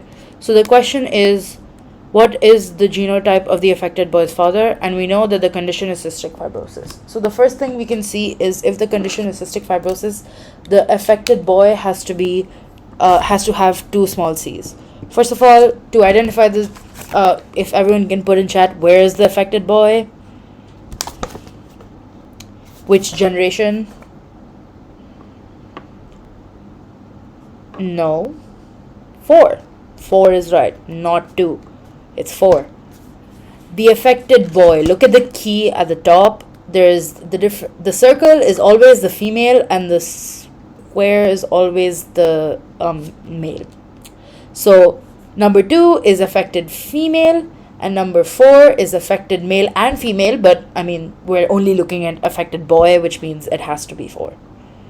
Okay, now that we've got that clear, we know that since the affected boy is affected, since the affected boy is affected with cystic fibrosis, he has to have 2 small c's. So we know that the smallest child, has 2 small c's. I will, just to make this easier, put text boxes here and put down what they have. CC. Okay. That child is a C. Okay. That's fun. So helpful.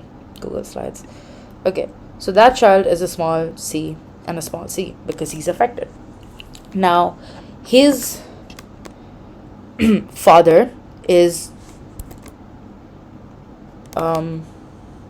actually, for this portion I have to share my whole screen so that I can actually point, because otherwise no one's going to understand anything I'm saying at all, which is going to be really fun.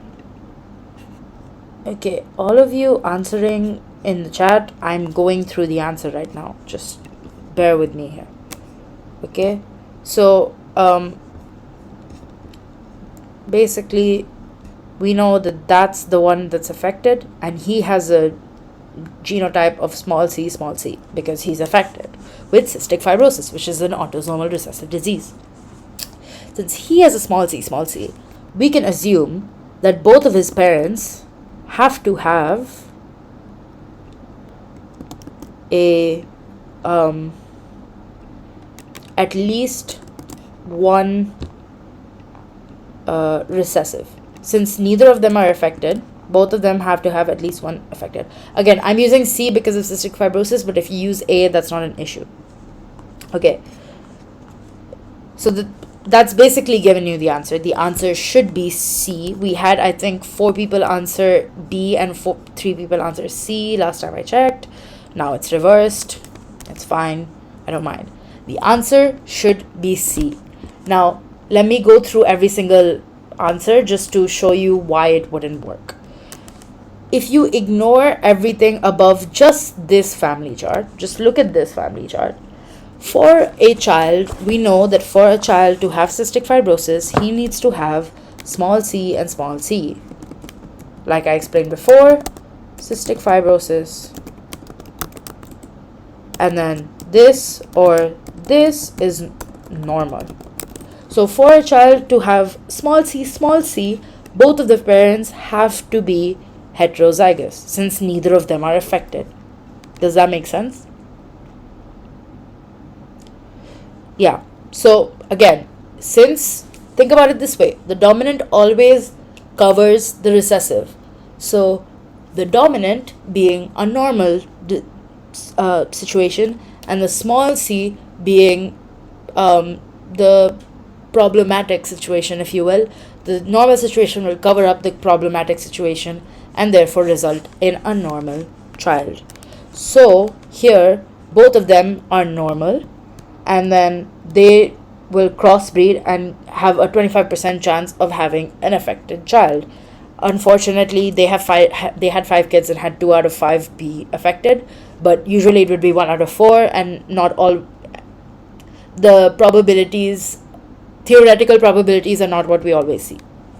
But again, to go through all of these answers, if it was answer A, if this person was a capital C,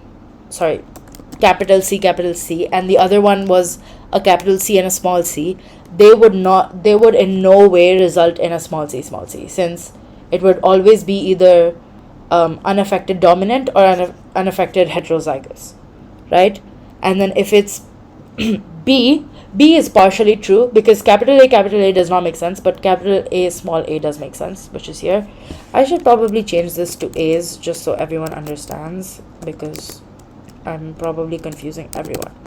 Anyway, and then obviously we know that C is the right answer. It can't be only small a, obviously, because otherwise the parent would be affected. Does that make sense now? Okay, I'm gonna fix the stream.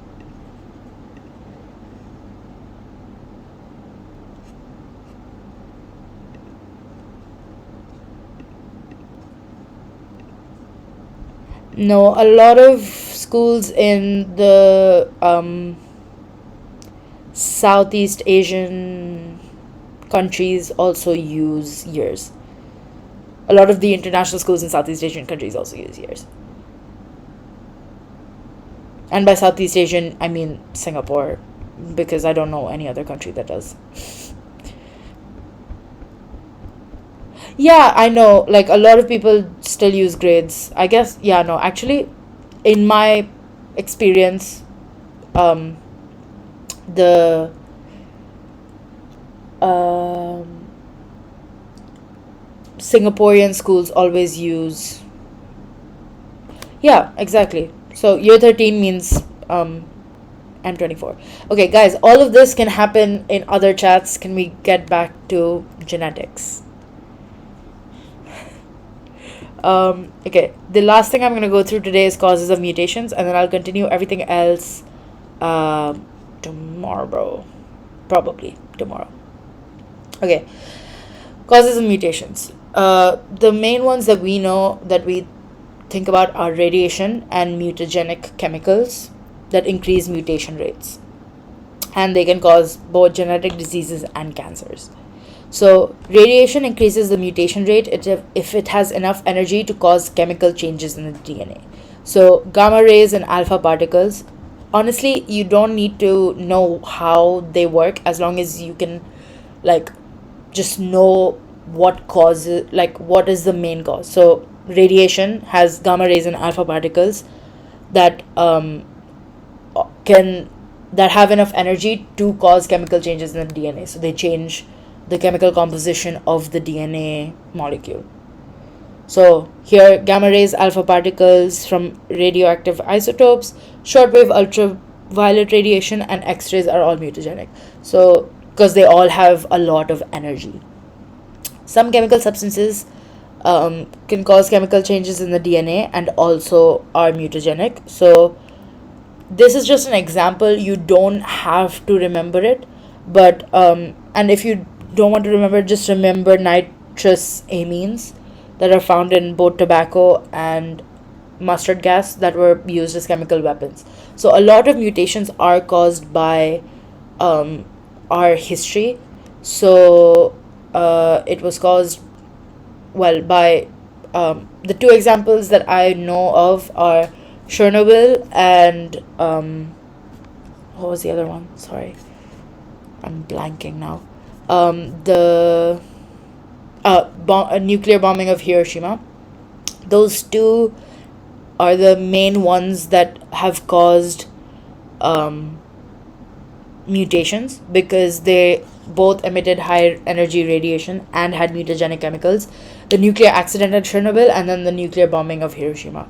I'm not going to go through all of the data and statistics regarding all of this because a lot of it you genuinely don't need to know. You just need to know that radiation and chemicals cause the mutations, and as long as you know that, you can pretty much get by.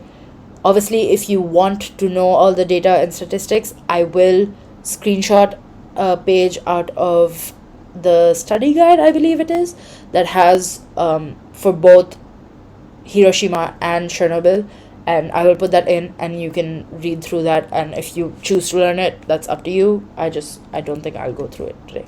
Okay, instead of this 5-minute break, I'm gonna stop here. If you guys have any questions of anything I've done today, ask me right now, or you can ping me in the chat at any time.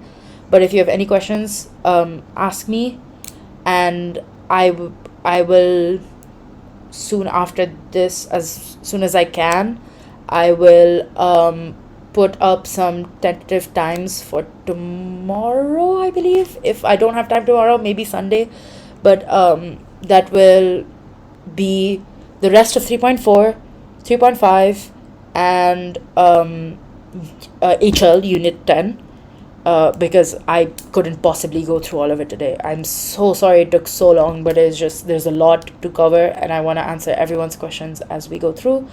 If you guys, yes, we can blame meiosis. It's all meiosis's fault. There was one of the questions that someone asked, but that was related to sex linkage and stuff, and I'll go through that tomorrow. There's also tomorrow, if everyone wants, we can also go through some, before we move on to HL, we can go through some past paper questions that I can look up, and we can go through those if everyone wants to practice. That's pretty much it. If you guys have any questions, I'm willing to take them. If not, you can always ping me in the M24 biology chat. I am not a great teacher. I just rambling.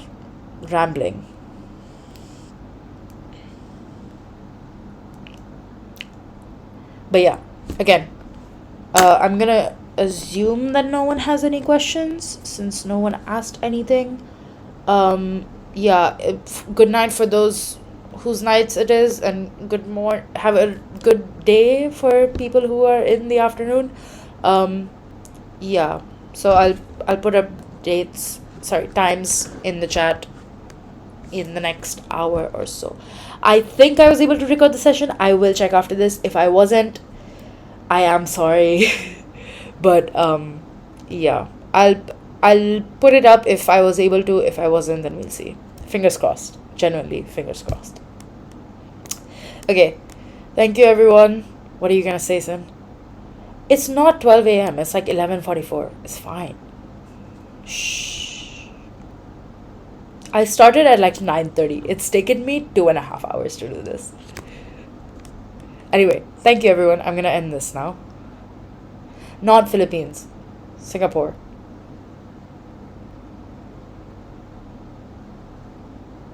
Yes. Okay, I'm gonna end the stage. Bye guys.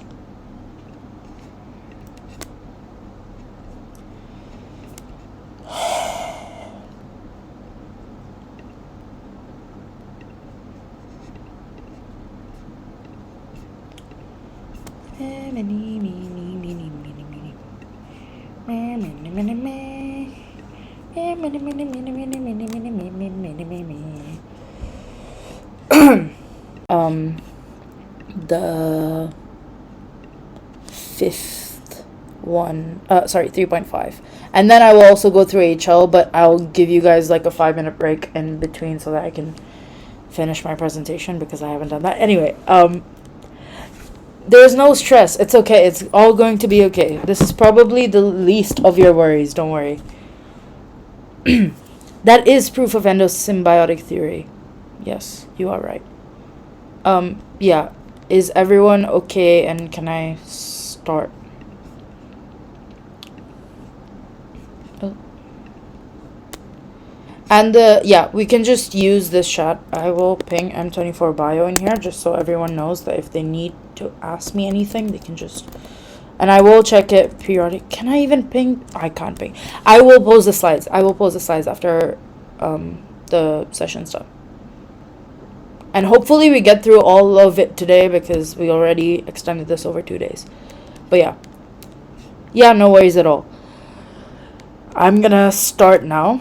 So yeah, like I said, we ended off at autosomal diseases and pedigree charts for autosomal diseases, and today I'm going to go through codominance and sex linkage and everything that comes after that in genetics. I will look at chat periodically, and then so if you have any questions, you can continue posting them there and I'll look at them. Okay, so the first thing is codominance. Now we know, everyone should know about dominant and recessive alleles, and so codominance is when certain genes have pairs of alleles that both have an effect at the same time. So at the bottom I've written the key down, but basically dominance is when an allele codes for an active and functional protein, which means that it actually has a function and an effect on the human, and you can see the characteristic.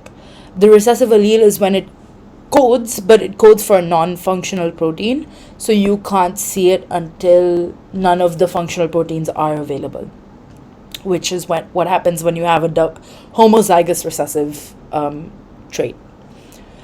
Okay, so codominance is when some genes have pairs of alleles where both of them have an effect at the same time. So they're both alleles that code for active and functional proteins. So they're called codominant alleles. And a really simple example here, and there will be another example that you really need to know, which is the blood groups, but a really simple example here is the flower color. You don't need to remember this, it's just an example to help you understand. But basically, if a red flowered plant and a white flower plant are crossed in this particular species, the offspring have pink flowers.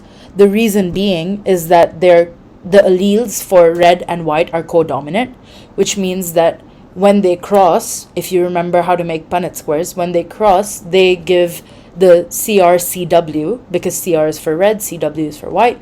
They give the CRCW genotype, which results in the pink phenotype, because both the red and white basically fight to show their effect, and therefore pink flowers are formed. And then, okay, so this is the more important example from the codominance part of genetics, which is the blood groups. So there are four blood groups in the ABO system, which I presume everyone knows from daily life. Group A, Group B, Group AB, and Group O. The inheritance of ABO blood groups involves both codominance and multiple alleles. So multiple alleles is the normal way of inheriting things, which is the dominant and recessive traits, but ABO blood groups involve both at the same time. So they have multiple alleles, so they have the codominant and the recessive allele at the same time. So the alleles for blood groups, you can just remember this. It's not really that hard to remember it. I is just a placeholder, but we usually use I because that's the way it's been set up. So I, capital A, in the superscript or in the exponent, if you want to do it mathematically, codes for group A. That's a dominant. IB is codes for group B, dominant, and I codes for group O, and that's a recessive allele. So I want everyone to, in the chat, spoiler it. You can spoiler by putting two bars on each side. I want everyone, or whoever wants to, I hope everyone does it, determine the possible genotypes for blood types A, B, AB, and O. Please spoiler your message. You can do that by adding these bars that I put in chat on either side of your message. So just go A, B, AB, and O. It's fine. Just like add a. Just if you write IA, IB, I'll understand. Just put a capital I and not a small I when you differentiate between the codominant and recessive. You don't have to do the superscript thing. Or you can do that. I don't mind. Just add this on either side. So on one side and then text and then on the other side. I'll wait for everyone to answer.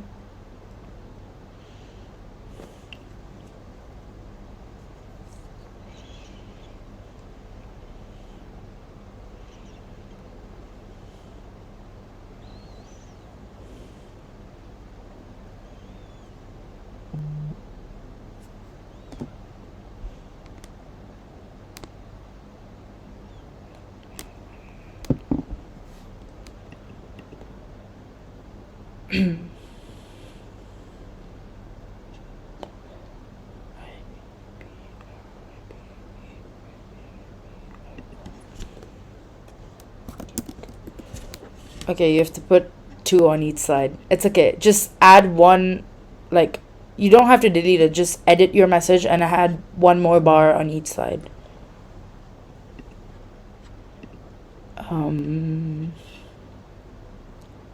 Okay, so yib yob, I don't know how to pronounce it, but basically I see the problem that you're having when you do heterozygous A's and B's.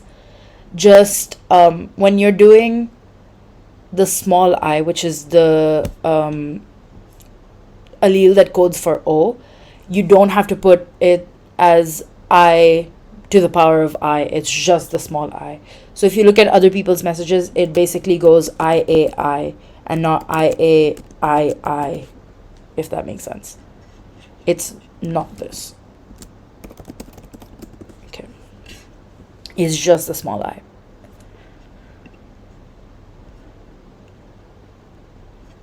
Yeah, it seems everyone gets it. If you don't, you can ask a question and I'll try to answer it to the best of my ability. But so far, it seems everyone's getting it. Yeah, that's basically it. So there's basically, like I said, the inheritance of ABO blood groups involves both codominance and multiple alleles. So these are the two ways of inheriting a blood group. On the top left is the codominance. The codominance only happens for type AB, which I think a couple of you forgot to write the genotype for. Don't stress about it. But basically, because the the allele IA and the allele IB are both dominant alleles, when they cross, when a group A and a group B cross, they form the group AB, which is the codominant allele, because both the IA allele and the IB allele compete with each other, if you will, or work together to show their characteristic. So the phenotype of the child of a group A and a group B would be the group AB, which is what the codominance is. In multiple alleles, basically for heterozygous group A's and group B's, where they have one dominant allele of either A and B and one recessive allele of the type O, when heterozygous group A and heterozygous group B cross over, they form a Punnett square. The way this Punnett square is aligned is a little sideways, but you can just think of it as a normal Punnett square, and that will result in 25% group AB, 25% group A, 25% group B, and 25% group O. That's what, like, it's usually very spread out. Does everyone understand the blood group inheritance? Does anyone have any questions? Anyone need any things to do with it? Any questions? Any concerns? What's another word for questions? I don't know. Any issues with it? Okay, I'm gonna assume the silence to mean everyone understands, and I'll check the chat later on if there's anything. Okay, so based on the same principle, there is a difference between the predicted and actual outcome. So like I said, in this multiple allele example, there's a 25% chance for each of those to happen. But that 25% chance is just the predicted or the theoretical chance of it happening. And the difference between the theoretical and actual is very different. So, for example, in this situation that is up here right now, there's a blood group O and a blood group AB that are crossing, and they have obviously the recessive II and the codominant IAIB. So the offspring could only be IAI or IBI. If you guys want to draw the Punnett square, I don't mind, but theoretically speaking, it can only be IAI or IBI. So that means it has a 1-to-1 group A to B ratio. That's the predicted ratio. That's the ratio that we would expect to see. However, if the parents have only 2 children, it's very much possible that they could both be either group A or group B, and they don't have to be one group A and one group B. It's not that, oh, it's a 1-to-1 ratio, that means there's a 50% chance of both, which means if they have 2 children, they're going to have one of each. That's not how it works in real life, because the 1-to-1 ratio is for every child. So the predicted ratio is only expected when the number of offspring is really large. So if you think about it, like if we did predicted ratios for fishes, for example, because they reproduce really quickly. If we did it for fishes, then we could probably assume that the predicted ratio would be expected. But in humans, since we usually on average have 2 children, you cannot possibly apply the exact like predicted value in the like actual situation. The next is sex linkage. So sex linkage is the association of a characteristic with the sex of an individual, because this is when the specific characteristic is linked to the X or Y chromosome. Since the X chromosome is the bigger chromosome, like I say on the second point, sex linkage is almost always due to genes on the X chromosome. This is because of the size of the chromosomes. Y chromosomes are the smaller one of the two, which means that it's way more likely for X chromosomes to have alleles or alleles or genes of specific characteristics than Y, because Y just doesn't have the space required for a specific allele. So it's almost always. There are a few Y-linked diseases, but I don't believe we need to know any of it. Okay, so in males, there's only one X chromosome. We know that in males, it's the XY is the 23rd pair, which is the sex determining set of chromosomes. The males have XY and females have XX. So obviously, since in males there's only one X chromosome, if the allele happens to be on that X chromosome, then there's 100% chance that the male has the disease or the condition. In females, on the other hand, if the condition is sex-linked recessive and not sex-linked dominant, which happens really rarely, the sex-linked dominant happens really rarely, but usually it's sex-linked recessive. So in sex-linked recessive diseases or conditions, since in females there are two X chromosomes, it's possible that females are carriers instead of being actually affected. And this is because the dominant sex-linked dominant allele would be the normal condition or unaffected condition, and the recessive would be the affected. This means that the dominant normal would mask over the effects of the recessive condition, and therefore the woman is a carrier and can pass it on to her future generations, but that doesn't mean that she would be affected by it on a daily basis, basically. So in humans, the main two types of sex-linked recessive diseases that we need to know is hemophilia and red-green color blindness. Most of the questions that I've seen for sex linkage are usually related to the pedigree charts, which is what I'm going to go through next. And that's basically usually the one that they ask the most because of like predictions and things like that. So we're going to do a pedigree problem. Does everyone understand? Okay, yeah, sorry, I'll answer the questions now. Predicted versus actual outcome. Was that just the next child's blood group is independent of what? Yes, basically. Because the thing is, for example, I'll go back to that slide. For example, from the ABO cross, we would expect that one child would be A and one child would be B. But that's not the case, because the first child's blood group is not determining what the next child's blood group is going to be. They're independent of each other. They both have a 50% chance of being either. But when we extrapolate this to a large number of offsprings, if we have like 100 kids, then out of those 100 kids, we can more or less expect that plus or minus a few, it would be around like 50-50, or it would be 48-52, something like that. But it'll be really close to the expected ratio. But in two kids, you can't possibly say that one will be this and one will be that. That's basically what it is. Why do sex-linked diseases occur more frequently in males if we have XY chromosomes in which one less X? This question. Okay, yeah, I get the gist of what you're trying to ask. Basically, the reason is, since it's an sex-linked recessive disease, the recessive allele has to be present in both of the X chromosomes. So it has to be a homozygous recessive, for example. It has to be a homozygous recessive allele linked to the X chromosomes for it to be shown, right? In males, it just has to be there. There's a 50% chance of it either being there or not being there. So it's either going to be X capital A and X small a, right? So it's a 50% chance of occurring. But in females, it's either X small a, X capital A small a, or X capital A.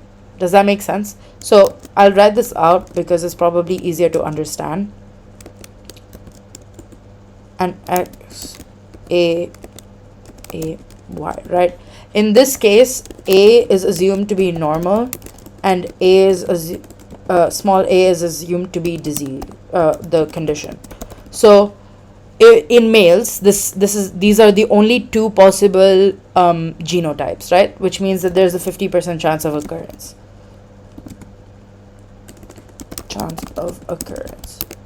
But in females, it can either be XA, capital A, X, small a, or X capital A, right? There's three different options, out of which two of them means that they're not affected, right? Which means that only in this situation, let's say 33.5, but we usually assume there's 4, but let's say 33.3% chance of occurrence here.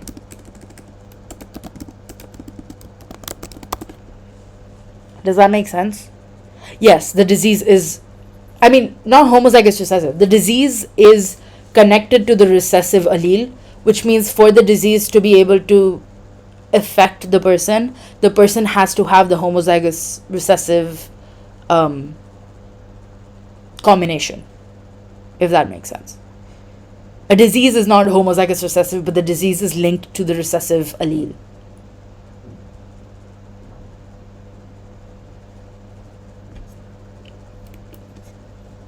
Oh, and if people want to try out this question while I'm answering questions, feel free to, and then I'll go through it.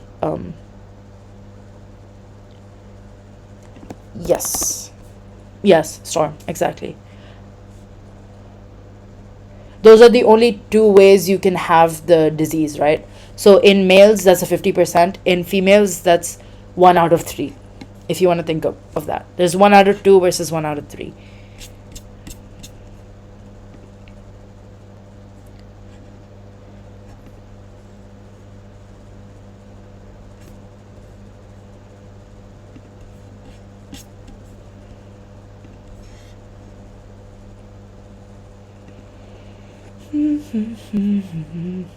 Yeah, if everyone wants to try out this question, please go for it.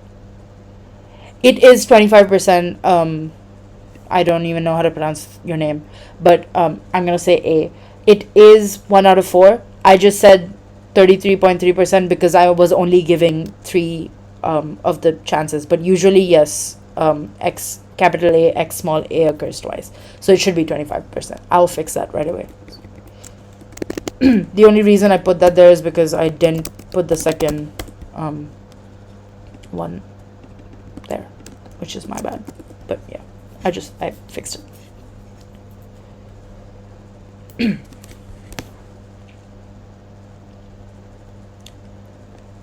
XA. Okay, so this is I didn't go through the like crossover with you, with the Punnett square with you, but if you think about it, if there's one carrier mother and one unaffected father, I think that was the combination. If you try to draw out the Punnett square for that Kangkung Manis, you should probably get it, I think, unless I'm doing something wrong. One carrier mother would be X A, and X A Y. Yeah. Actually, I don't think so. It's hard to explain, but basically, if you draw out Punnett squares, then there's usually 4 outcomes, and 2 of those would be heterozygous, and 2 of those would be homozygous for dominant, and 2 homozygous for recessive. That's just how it. Yeah, I'm again, because the issue here is we're looking at the thing is, the 25% chance works when you think about it in terms of female. But if you want to think of, again, you don't have to worry about the ratios. They'll ask you the question. But the ratios, I just put it there because someone wanted to understand how there's a higher chance of occurrence in males. But there's always a lower chance of it occurring in females. Would person 1 and 2 have the same genotype? I'll answer that after everyone who wants to answer has answered.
Okay, so yeah, people can still answer. I'll wait until.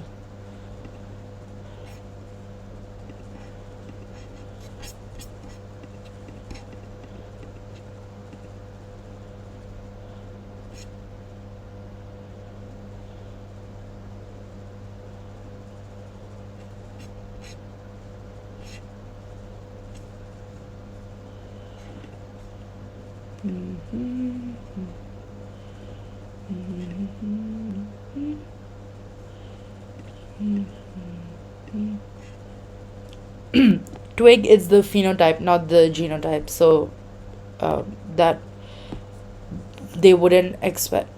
Sex-linked diseases are not always recessive, but it's more likely for them to be recessive because the sex-linked dominant would usually kill the female children, because having a co-dominant, basically co-dominant, if you will, that strong would result in death. It would not, the fetus would not be able to, any child or any I'm going to call it a fetus because it dies before they even fully develop, but any fetus would not be able to um, handle a dominant disease like that at that level.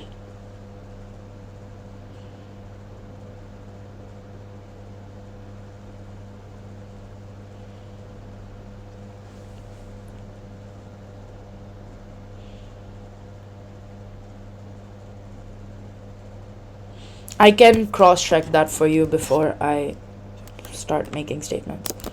Are sex linked diseases always recessive? Sorry, sex linked.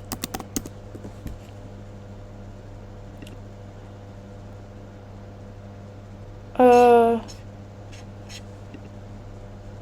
yeah, it's very rare. It's possible, but it's very rare, and we don't address them either way. Even if they exist, they're not there.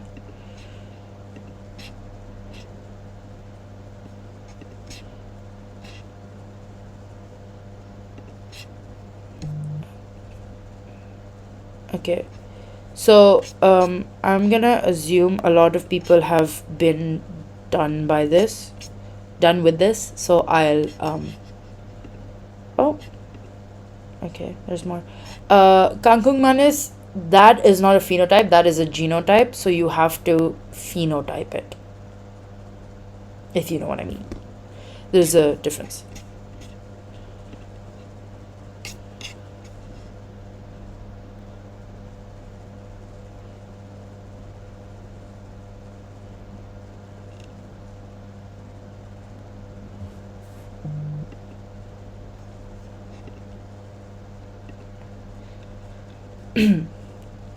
Is everyone done with this? Do you want me to go through it? Because I want to move along as quickly as possible so that I don't take over math AA today. Again, if I don't end up finishing again, we'll just have to do another session after, but I would much rather not, just for the sake of everyone's sanity, my own included.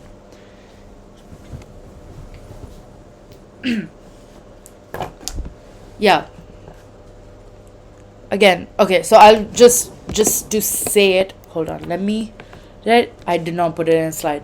But the difference between genotype and phenotype is the genotype is the actual allele combination. So, for example, for the first two questions, the genotype is not for this answer, but like assuming it would be XA Y or XA XA. Those two are genotypes, but phenotypes would be he has hemophilia or he doesn't have hemophilia. That's the phenotype. That's the difference between the genotype and the phenotype.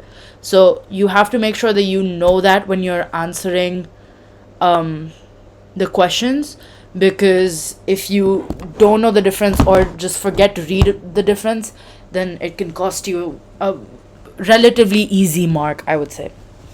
Okay. I'm going to assume that everyone's done so that we can go through the answers. I haven't put the answers up, but I'll work them through with you guys. So the first question is determine the phenotype of person 1. So for this, we have to look at both, look at their child and look at their partner. So 1 is a male, which means there are only 2 possible genotypes. It's either X capital AY or X small AY, right? There's a 50% chance of it being either. Now, for their son is affected, which is to be expected when the mother is a carrier, which means that she has the genotype X capital A, X small a, right? So when we know that the mother is a carrier and the father is we don't know the father, but we have to find out the father, and we know that the son is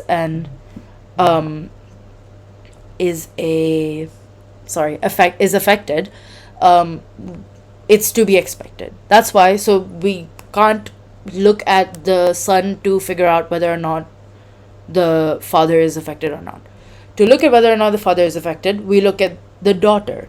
Now, the daughter is a normal female, which means the only genotype that she has is X capital A, X capital A. For that to occur, she gets one of the X capital A alleles from the mother and has to get one from the father. So because of that, we know that the father was unaffected and therefore would be X capital AY. And I saw a lot of you got that correct. So I assume there's nothing wrong with me assuming that everyone understands that part of it. So yeah, that should be okay. Now, the person 2 is a little bit more tricky because it involves, because we don't know their parents, right? We only know they're 2 siblings. So person number 2 is again a male, which means the only 2 possible genotypes is an X capital Y and an X small ay, sorry. X capital AY and X small ay. Those are the only 2 possible genotypes that they have. Now, if we look at their brother, the hemophiliac male, we can see that he's an affected male, which means that he has the X small ay allele, which means that one of the parents was definitely a carrier or even a hemophiliac, because for them to be able to receive the X small a allele, they have to have the gene. I mean, they have to have at least one of the X small a allele. And then if we look at their sister is a carrier, which means that they have the X capital A, X small a combination of alleles. Now, since we know that it's an X capital A and an X small a, and for that to occur, at least one of their parents has to be non-hemophilic, right? So if we assume that the father was hemophilic and the mother was not, If we assume that the father was not hemophilic and the mother was a carrier for hemophilia, there's a wait, hold on. Actually, let me just do this in my head really quickly because I feel like I'm getting this wrong.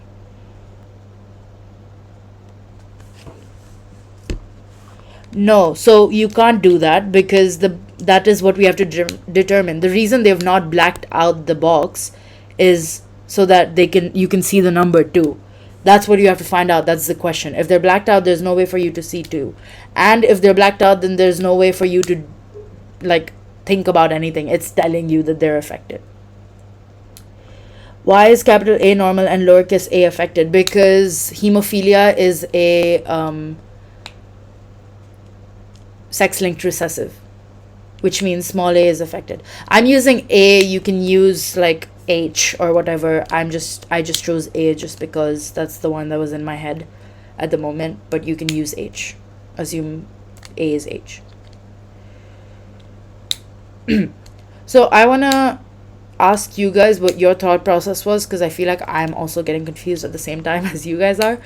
But if you guys want to explain your rationale for making this male the same as the other one, A normal and lowercase affected because it's recessive.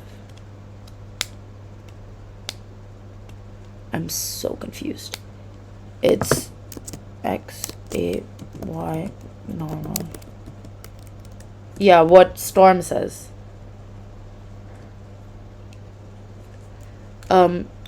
Yeah, if everyone wants to write the rationale down for why they wrote their answer, because a lot of people that I saw said that number 2 would be a normal male. Oh, well, someone said not, but by the way, Kangkung Manis, I feel like you have it the other way around. Small a is affected and big A is unaffected.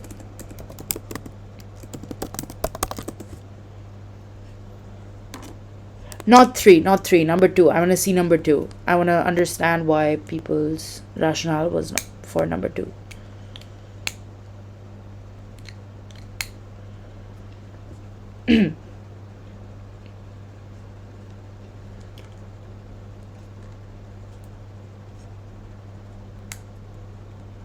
Yes, hemophilia is X-linked recessive.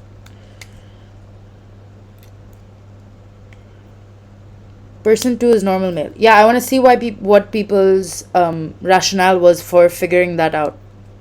Okay, no.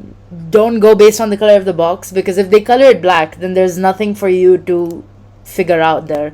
They're just giving you... They're not going to give you the answer like that.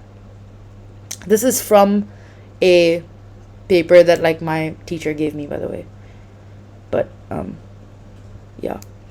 I'll stop streaming just so I can look at everyone's answers. They did not say that they're normal. Again, guys, the color is not something to go by. The color is just white because the... no, it did not. We have to figure out the genotype of person 2. We don't know that the person 2 is normal male.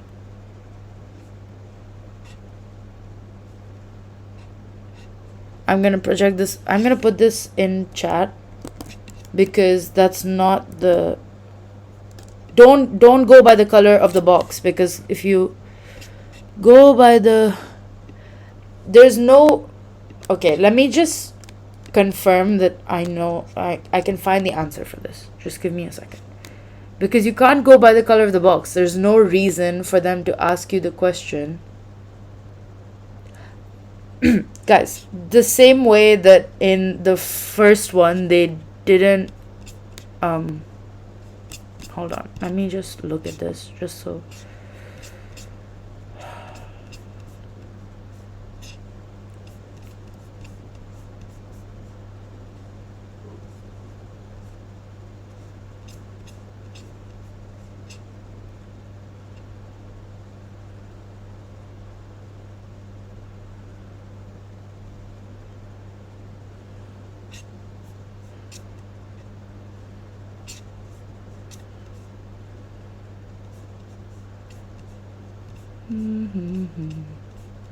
Sorry, give me a second. I'm just finding the answer for this.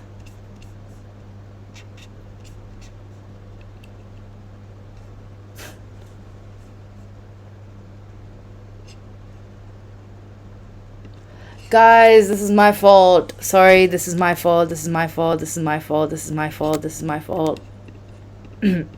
I copied down the question wrong.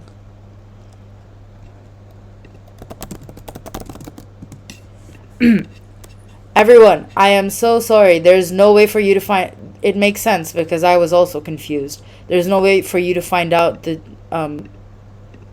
genotype of the person if you don't have the mother or anything. I am so sorry. Very, very sorry, guys. But you have to find out the genotype of the mother of person 2. This is my bad. I did a big blunder. The question was not... Which makes sense, because there's no way for you to find out the genotype of person 2 if you don't know their parents. This is my bad. Again, apologies.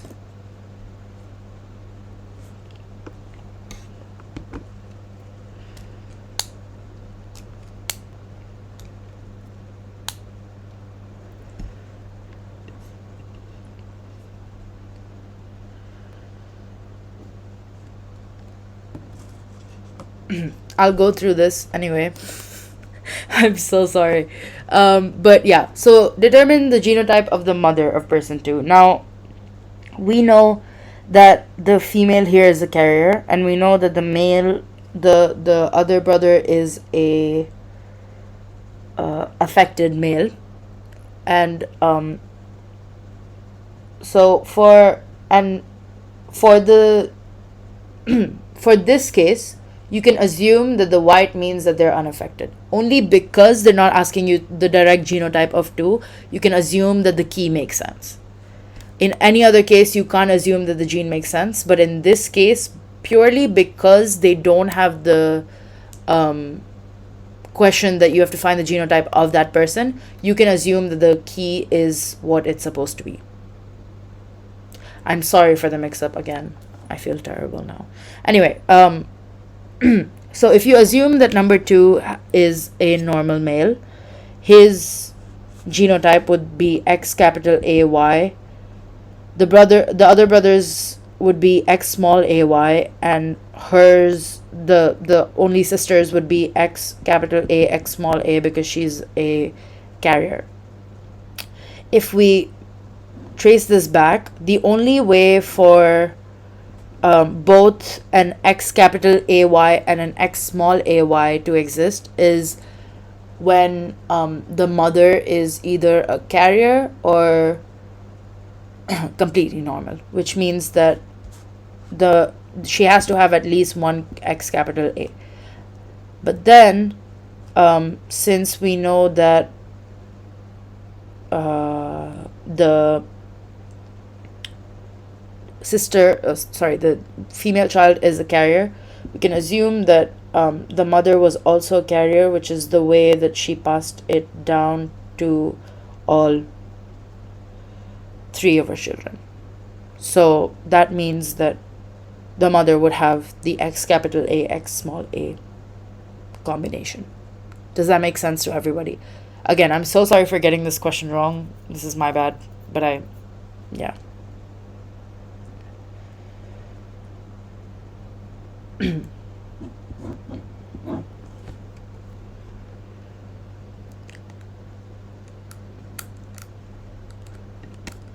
Hold on.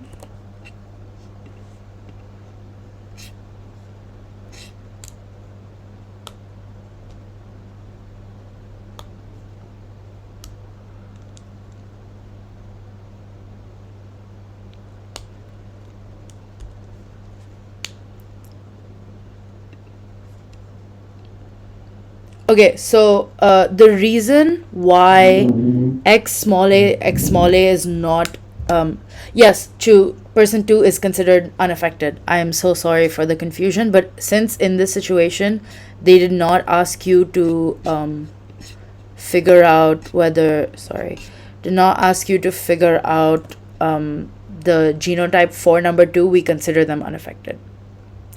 Again, sorry for the confusion, but in this situation we can consider them unaffected. It's not applicable for questions where they ask you to find the genotype of the numbered person, but in this situation it can be considered.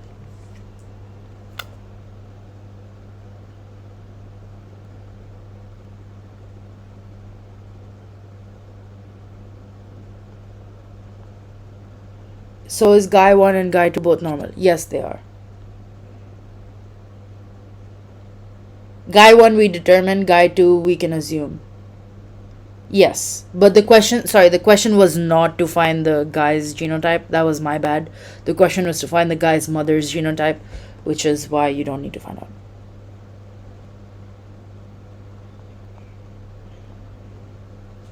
out. Does this one make sense? So the reason why the mother, sorry, to answer your question, the reason why the mother cannot be X small a is because the male children would get the X allele from the mother. So for her to be X small a, both the males have to be affected. In this situation, we know that the second boy is not affected, and therefore we can assume that it's heterozygous pairing for the mother. Does everyone understand? I know there's a lot of confusion with this question, but does the basic make sense?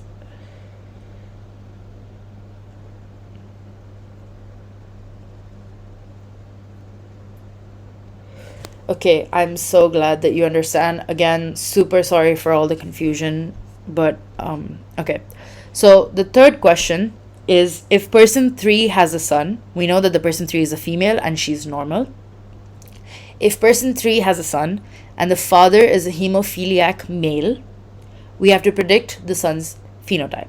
So we know that person 3 is unaffected, which means she could either be X capital A or X small a.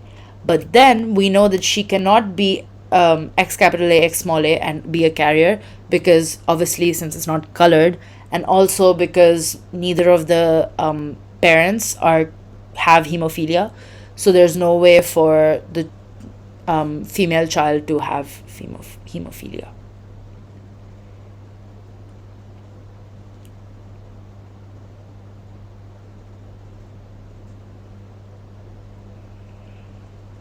It is correct to the key, but that could also be by chance. You don't know if that's 100% true.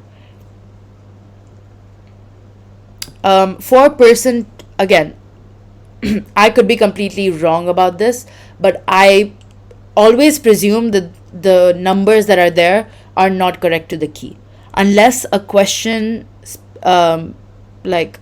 is not about that number, in which case you can assume that is correct to the key. So for example, in question 1 we assume that person 1 is not correct to the key, but in question 2, since the question doesn't ask for the person 2 genotype to be deduced, you can assume that is correct to the key. Again, I'm a little shaky on this, but I will cross check and ping you in the bio chat if I find another question that has it a same or different way. But I definitely don't think that you should assume that the key is correct.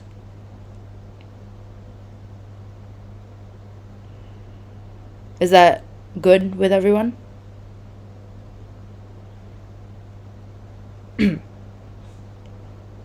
I think it's a little bit of a gray area, and I'll check with other questions, but just it's easier to just default to not assuming, because it could get you in trouble if you weren't supposed to assume in the first place. Anyway, so the third one, person 3, we can figure out that she cannot be a carrier by tracking it back to her parents.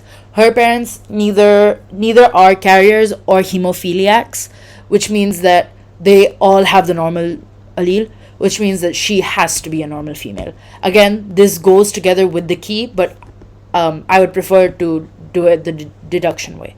So we know that her genotype has to be X capital A because she is not a carrier or hemophiliac. Now, she is crossing with a hemophiliac male, which means that he is an X small a y person. Now, if we draw the Punnett square for this, which I will draw out and I will put it in the chat. I'm using XA, but you can use XH or any other like relevant letter. It doesn't matter. It can be whatever. But I just use XA because that's the one I had in mind at the moment. I am drawing out the Punnett square right now and then I'll put it in the chat. But basically, if you cross a hemophiliac male with an completely unaffected mother, first of all, there's a 50% chance of it being a boy, right? Because an XA and an XAY crossing will give you 2 boys and 2 girls in the Punnett square. Now the question, if you pay more specific attention, asks you what the probability of, or like what the phenotype is going to be if it's a son, right? So since it's a son, there's only a 50% chance of it being a son. Now if it's a son, based on the Punnett square, which I will send in chat right now, you can see that the son will be completely unaffected because of 3 is not normal male, 3 is normal female because the circle indicates a female. Yeah, the only possible genotype for the sons is X capital A Y, because of when you draw out the cross between X capital A and X small a y, you'll get the following Punnett square, which I'm trying to put on the chat if my laptop agrees. Oh, for God's sakes.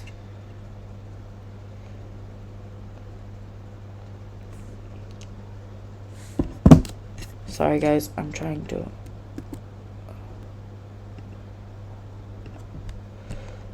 get this to work. God damn it.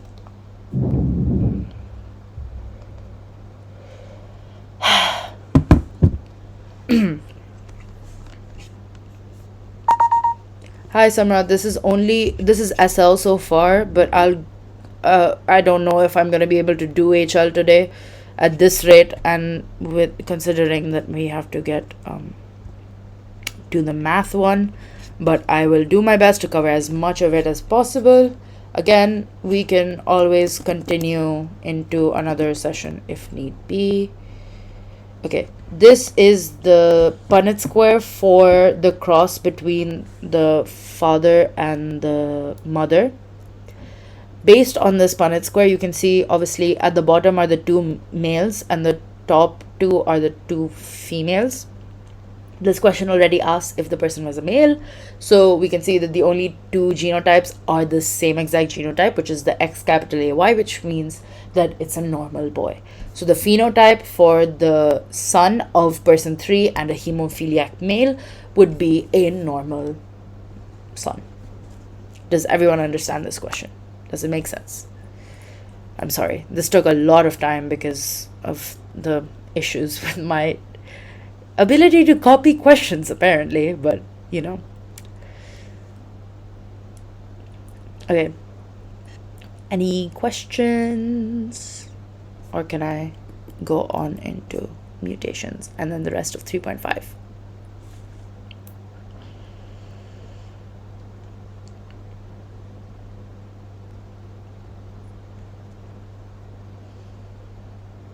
I'm gonna wait for people to. Why is the sun not a carrier? Okay, suns cannot be carriers because this disease is sex linked recessive, which means that for a. This is hemophilia. Yeah, Samrat, this is hemophilia. For a son, the only way a son can have the son cannot be a carrier because there's no way to mask the hemophiliac trait. The hemophiliac trait is a sex linked trait and it's a recessive trait, which means for sons, for males, there's only two possibilities. Either they're hemophiliac or they're non hemophiliac. It's either X capital A or X small a. That's the only two X chromosomes that they have, and the other chromosome will be a Y chromosome. So there being an X capital A or an X small a will determine whether or not they're normal or hemophiliac. There's no way for the effects of X small a to be masked by a normal dominant X capital A. Does that make sense? Miss and Michin, whatever. No, not in this case. In this case, because we know that the female is unaffected and the male is hemophiliac, the Punnett square, if you scroll up and look at my Punnett square, the Punnett square shows that it's only X capital A, because the mother is X capital A, X capital A. The mother is completely normal, which means that she's not passing down the recessive trait for hemophilia, and the father can only pass down the Y chromosome, which means that the X chromosome, when it's normal, will result in only normal males. If the mother was a carrier, on the other hand, there was a 25% chance of it, 50% chance in males of it being an affected male and a 50% chance of it being an unaffected male. But in this case, we know that the mother is completely normal, which will then result in a completely normal son. Does that make sense? Yeah, no worries at all. If you have any more questions, just you can keep putting them in chat and I'll look at them when I can. Okay, so I did go over this in the previous previous session, but I'm gonna just go through it again because this technically is supposed to come after the entire sex linked part of the unit. But yeah, so mutations are usually caused by either radiation or mutagenic chemicals. These are what usually mutations are change of base, and the mutations are caused by radiation and mutagenic chemicals because they have enough energy to cause changes in base. So radiation increases the mutation rate only if it has enough energy to cause chemical changes. So normal light can't cause mutations because it just purely doesn't have enough energy to change the chemicals of our DNA. However, gamma rays, alpha particles from radioisotopes, shortwave UV radiation, and X-rays are all mutagenic, which is why when you get X-rays and things, and it's usually safe, but for the X-ray technicians, they usually have to wear something that blocks the rays because it can cause mutations in the human. So obviously if you go for an X-ray, there's only a small, you're only exposed to it for a small amount of time. But for X-ray technicians, they're exposed to it a lot of times in one day and a lot of times throughout their whole career if you add it up. And it's just not worth the chances of getting a mutation. So that's why if you go get an X-ray, you'll often notice how as soon as they set you up and say nothing's going to happen, it's not dangerous at all, they'll run behind a screen. It's really funny to us, but it's also just as a protection mechanism because mutations can be really dangerous. The second way of getting mutations is chemical substances. So the only example when I'm doing my exams, the only one I'm really going to remember is nitrous amines, because the other one is really not that easy to remember. But chemical substances can cause chemical changes, and these chemical substances can be available to the human body through different things. So nitrosamines and the other benzoapyrene or benzopyrene, whichever way you want to write it down, are found in both tobacco smoke and mustard gas. Mustard gas is the gas that was used as a chemical weapon in the First World War, and that has caused a lot of mutations in history, if you will. There's two examples that I've seen from our textbook, but I did not really, and I've not put it in our slideshow. But if you want to go through them, I'll probably link you to them. But the main two ones that I saw were the nuclear accident at Chernobyl and the nuclear bombing of Hiroshima. Those two are the examples that are given in our textbook, I believe, the Oxford textbook at least. And those two are examples of like nuclear exposure that has caused mutations in the past. I don't know if you need to remember all of it, but that's just two examples that I've seen before. Do we need to know missense, nonsense, and the other types of mutation? I don't know for sure. I don't think you need to know all of them. You just need to know what causes mutations and what mutations usually are. So the most common type of mutation is the most common type of mutation is base substitution. So instead of, I went through this yesterday, but for example, in sickle cell disease, instead of a CTC, it goes to a CAC. That's a mutation. That's base substitution. If you want to look at it, I will put up the presentation later on, and I'll also put up the recording of your last session, and you can go through it again. I think you were here last time, but just in case. I don't think you need to know it, if that answers your question. Okay, I'm going to go through 3.5, and then I'll give you guys like a 5-minute break, and then we'll come back to 10. As much of it as I can finish before the math session starts, I will. And then if I don't end up finishing all of 10, I will either, if everyone wants to, continue after math or do it tomorrow. Or if people are tired of attending sessions, we can also, I can also just record it and then send it out, depending on what everyone wants. Because I feel like I'm just doing a lot of sessions at a lot of time. But again, because I know that a lot of people want to look at the math sessions, obviously since math is sooner, and I don't want to take up the math thing. But yeah, I know I've like taken over 3, but sorry about it. It's just because the bio units are actually really big, and if you go through every single small detail, it takes up a lot of time. And I want to do as many questions as you can. So I'll go through 3.5. I'll go through as much of 10 as I can.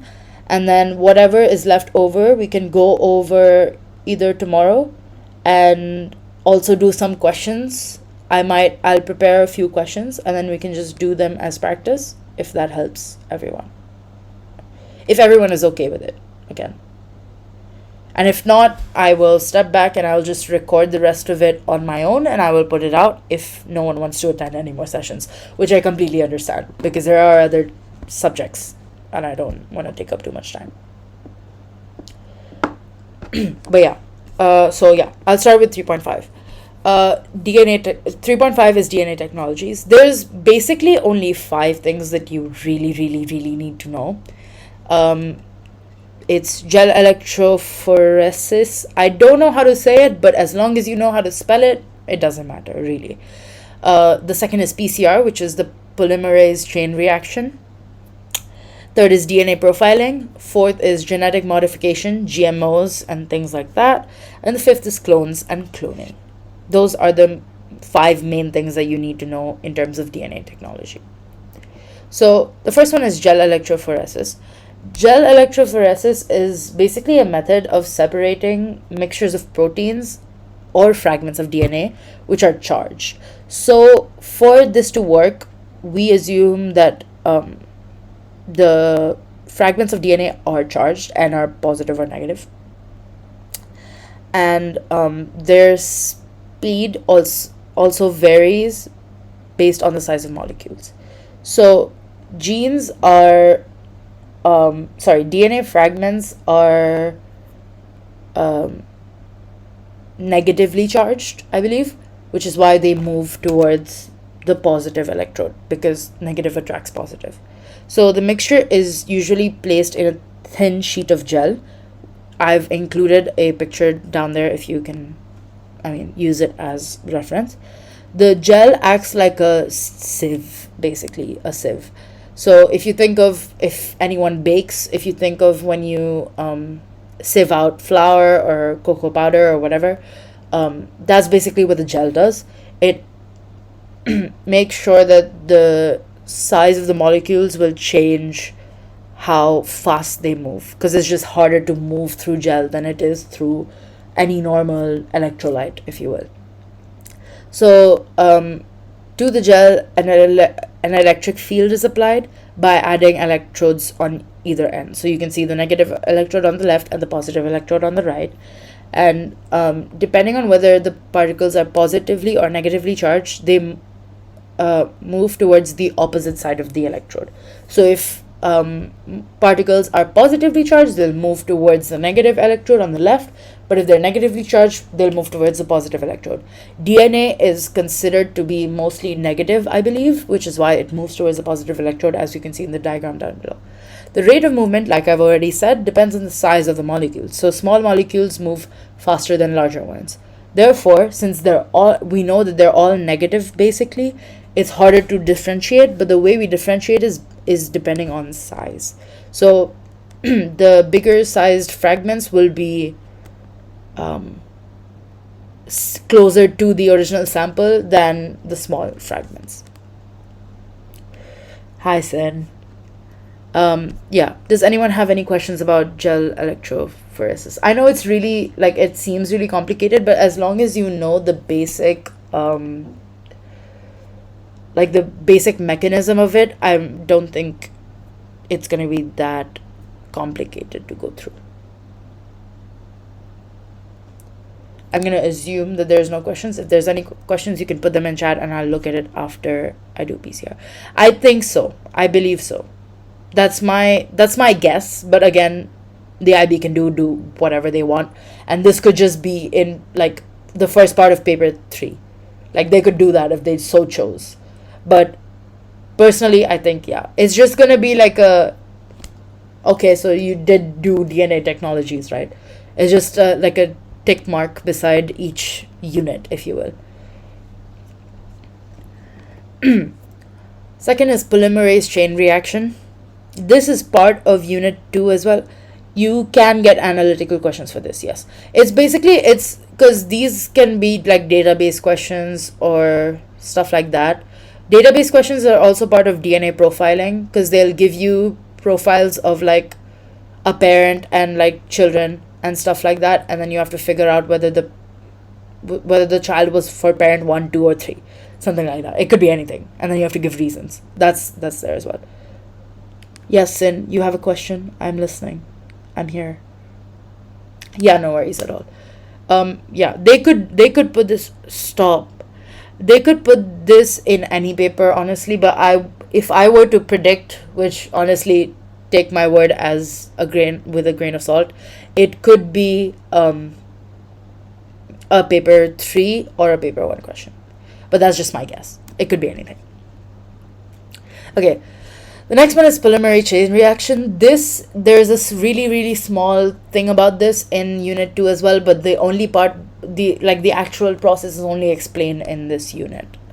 And part of unit 10 maybe, but I don't know, I don't remember.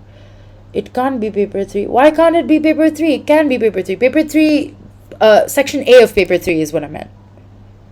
No, it's okay. Section A of paper 3, it could be.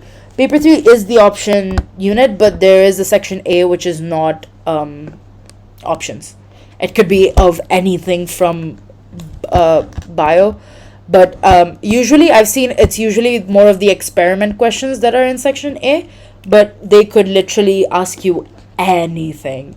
But I think section A for bio is more manageable than section A for chemistry, but I could also just be biased. Anyway, okay, so I'll go on with PCR.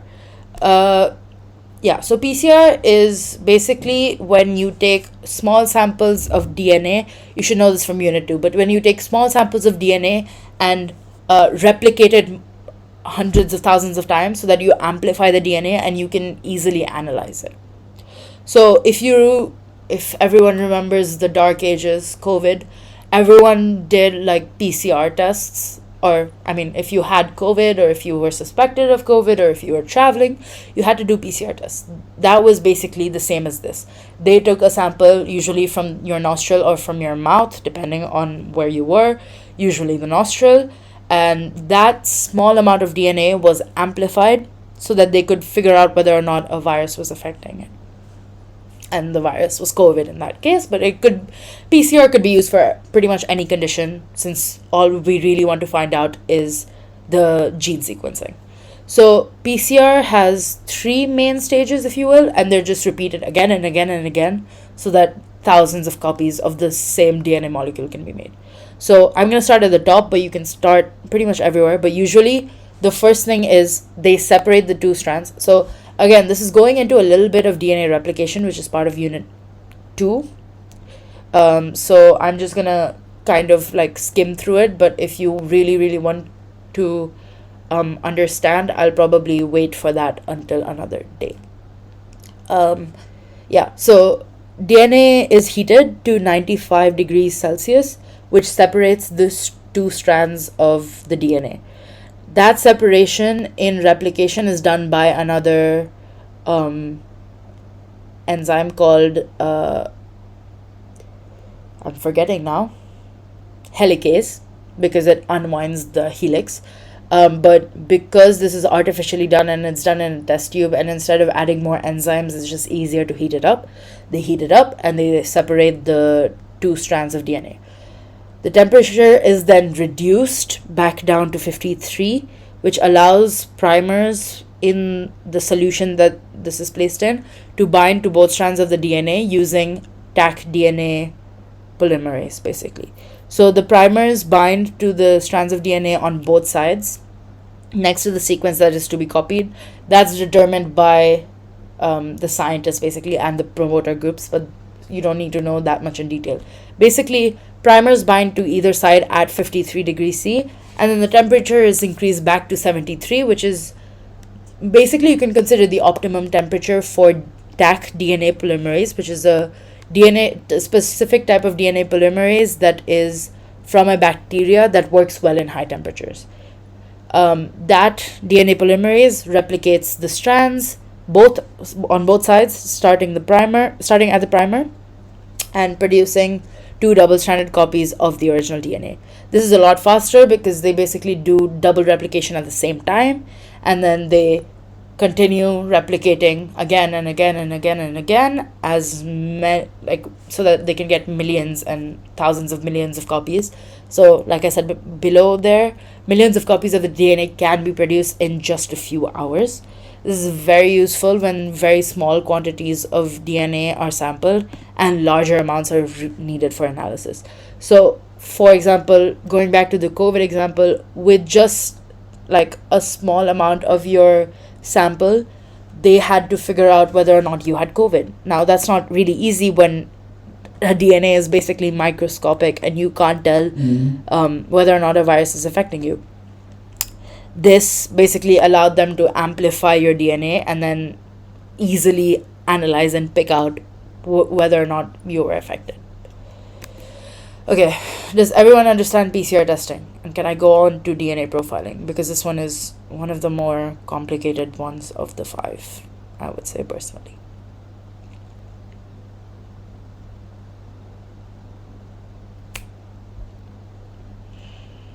Okay, I'm going to assume the silence to be okay, and then I'll just continue, and then if I return back and see questions, I will look at it. Okay, so in DNA, there are short tandem repeats. Now, this is this is somewhat mentioned in Unit 2, but it's like more specific here. We know that, it was mentioned in this unit earlier on. Like I said, there's only certain bands that are genes that are actually useful and that actually code for specific characteristics. There's large sections of your chromosome or your DNA that are not useful, or like that are useful but that don't show specific characteristics. There are short tandem repeats, STRs, which are loci. Basically, loci means positions in of the DNA, which have short sequences of bases that are repeated many times. So it could be an ATA, oh sorry, ATG, ATG, ATG, like multiple times.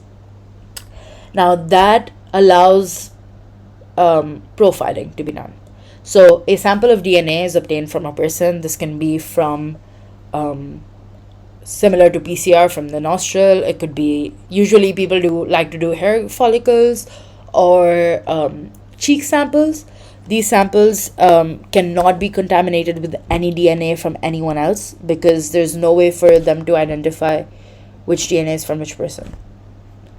So DNA from a selection of STR loci, like I said, short tandem repeats, is copied by PCR. So DNA profiling actually resembles the PCR very similarly, but basically in this, the PCR method is used to copy that that selection of short tandem repeats. The DNA between 11 and 13 loci. So this is from a picture, but I didn't attach the picture. I'll attach it later. But basically, the DNA between certain loci are copied and are used in common DNA profiling methods. So for a lot of DNA profiling, we use 11 to 13 loci is what it means. It's very unlikely for two individuals to have the same number of repeats at each of these loci. But if they're related, they have a higher chance. So the copies of STR alleles are made by PCR from one person's DNA sample. Sorry, the copies that are made by PCR from one person is separated by gel electrophoresis, this thing, and the result is a pattern of bands. So the exact same pattern of bands is not possible unless you're identical twins. I'll hold on, let me put up a picture of what the bands look like. Hold on, let me just, actually I'll just search it up because DNA profiling bands images.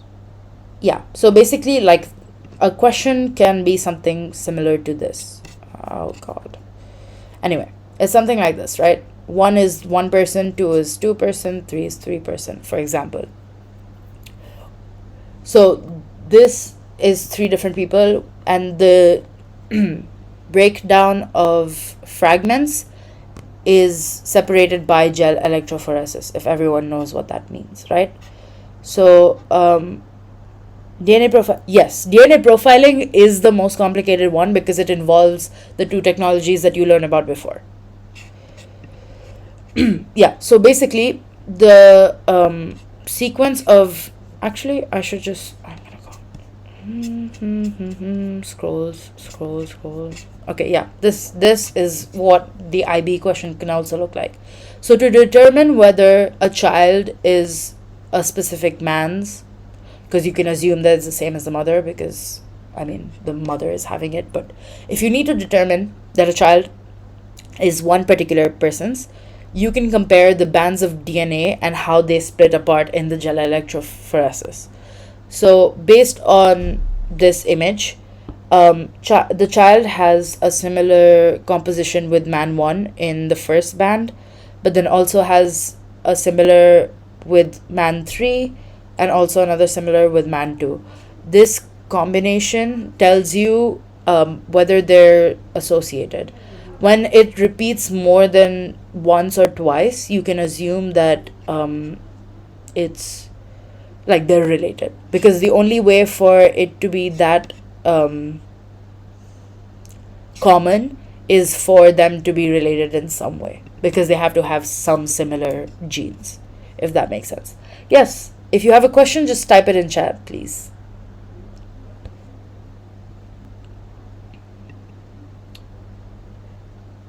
That's fine. Just ask the question anyway. If it's completely unrelated, I won't answer it. If it's slightly unrelated, I'll try my best to answer it. Does everyone understand how DNA profiling works though?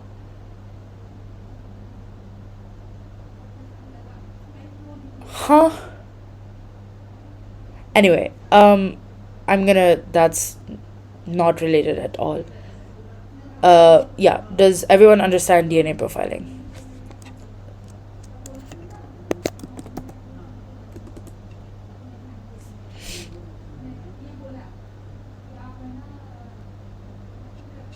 Actually, sorry, why am I even picking Sin here? Sorry guys, one sec.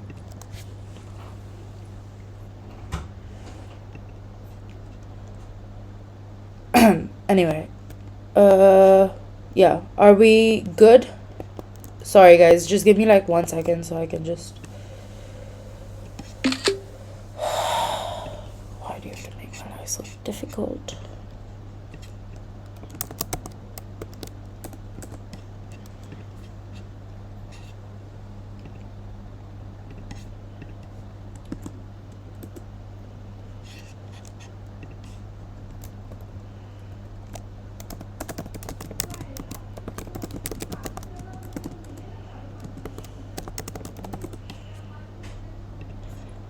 Anyway,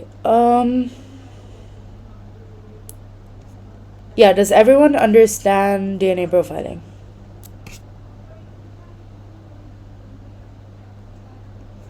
Okay.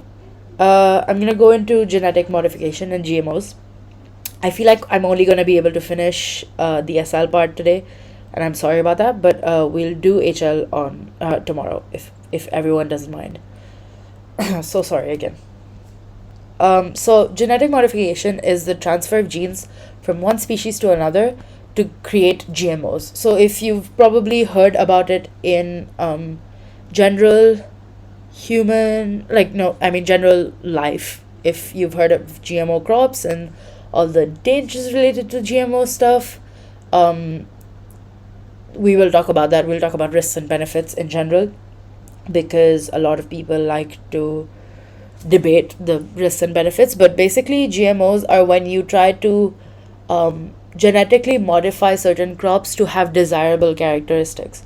So, for example, in a lot of cases, you will try to make faster growing plants or um, less susceptible to pests or have toxins to pests, something like that. That will usually be what GMOs are for. Uh, Genes are transferred between species using a vector, which in a lot of cases is a plasmid, just because a plasmid is very easy to manipulate and also easy to um, it's just like a vector that is a prokaryote is a lot easier to manipulate than a vector that is a eukaryote, because there's a lot of ethical issues related to eukaryotes versus prokaryotes, right? So in this situation, in GMOs that are transferred using plasmids, there are two main enzymes. One is the restriction endonuclease and one is the DNA ligase. You need to know these two enzymes. There's no like way to divert these. You just need to know the names. The restriction endonuclease basically decide at which base sequence the plasmid is going to be split apart, and the next, like, sorry, the modified gene is going to be added. So it basically cuts DNA molecules at very specific base sequences so that the new I'm gonna just really quickly, sorry guys, I'm sorry, but I just have to, yeah, that's what I was trying to do. I mod mail, but it's slower than this, you know.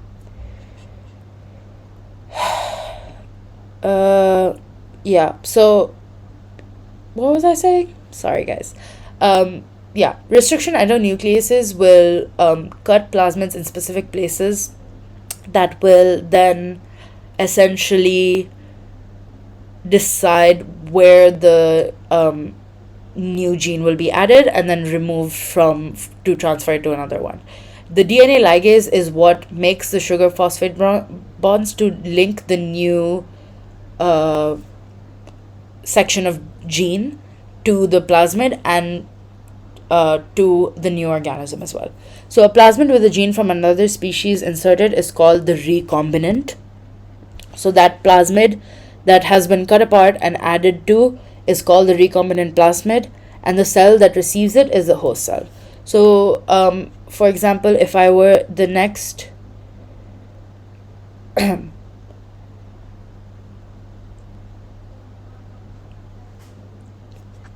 next slide will include an example, but basically, if a gene from bacterium that have toxins for pests, for specific insect pests, is transferred from a bacteria to a plant, that can be done through plasmid and genetic modification.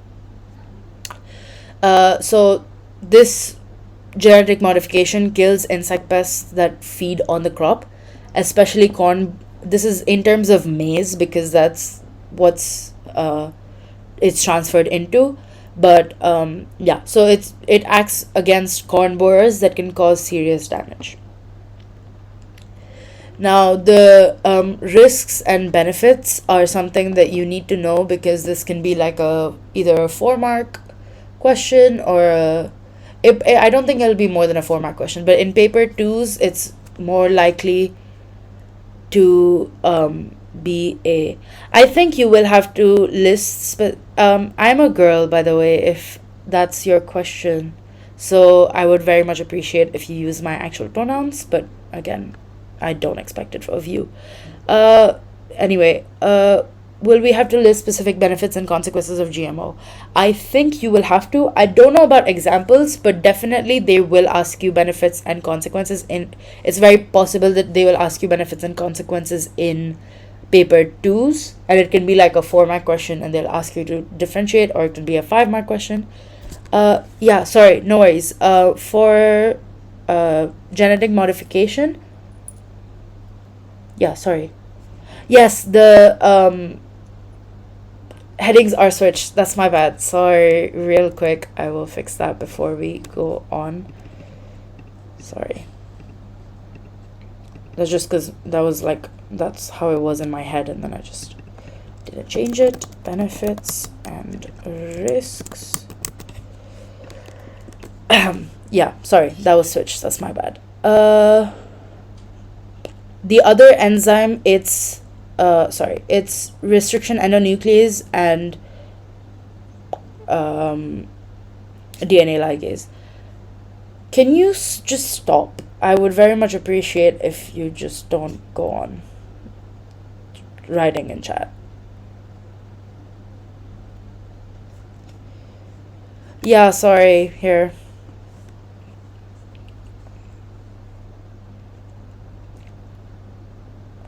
I don't have perms. I can't. Unfortunately, I can't.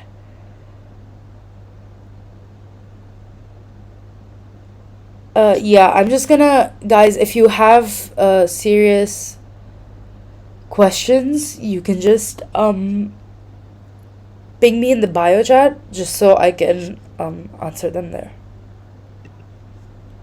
Anyway, the risks and benefits of GMO crops. You need to know the benefits and risks because they can be a question in paper too.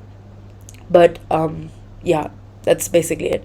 So in benefits, it's in this case, because this is a specific example, if you want to use this example, you can. If you don't, it's okay. You just need to know the general benefits and risks, and they can be applied to pretty much most of the cases if you want. So for benefits, there's higher crop yields because in this case, you're basically allowing the plant to have a toxin that doesn't affect itself but will kill pests. So that will result in overall higher crop yields since the pests won't be able to harm the plants in general. The second benefit is less land needed for crop production. This is because obviously, since less pests will be damaging it, eventually the agriculture can be modified so that you can have the same amount of yield in lesser space. Because if it's a specific type of plant that is commonly affected by pests, if you remove the ability of the pests to harm them, obviously you'll have higher yield, and you can have generally smaller you can have it in smaller areas.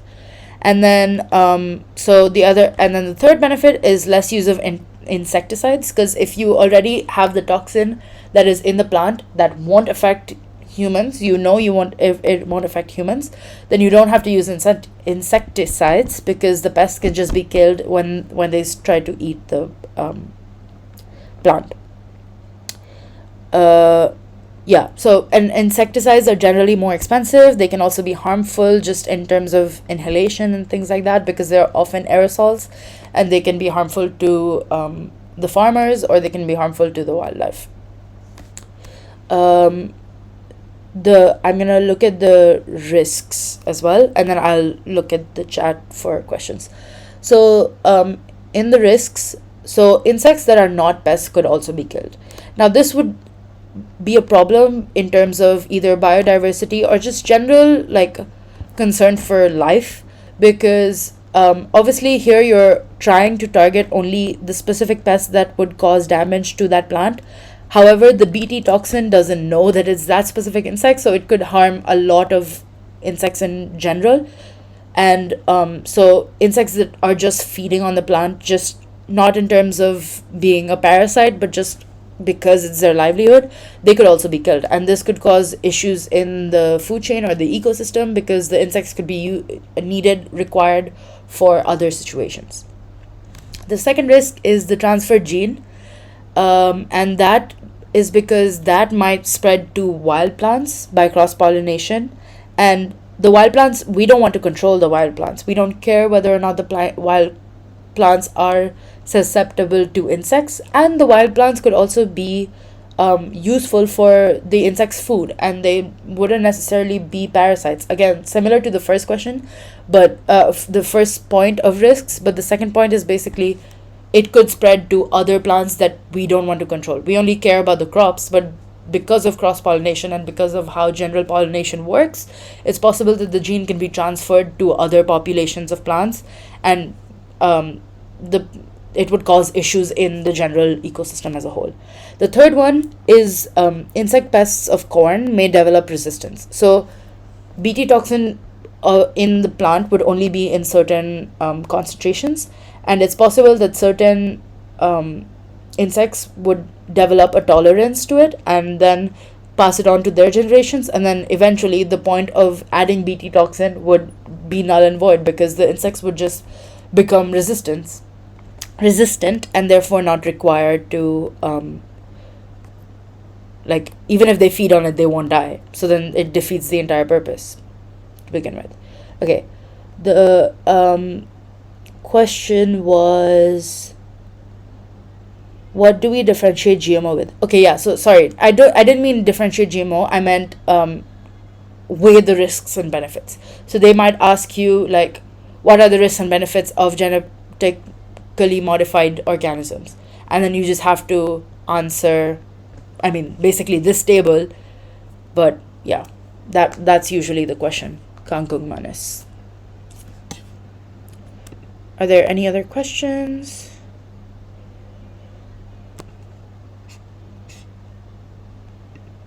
Yeah, no worries.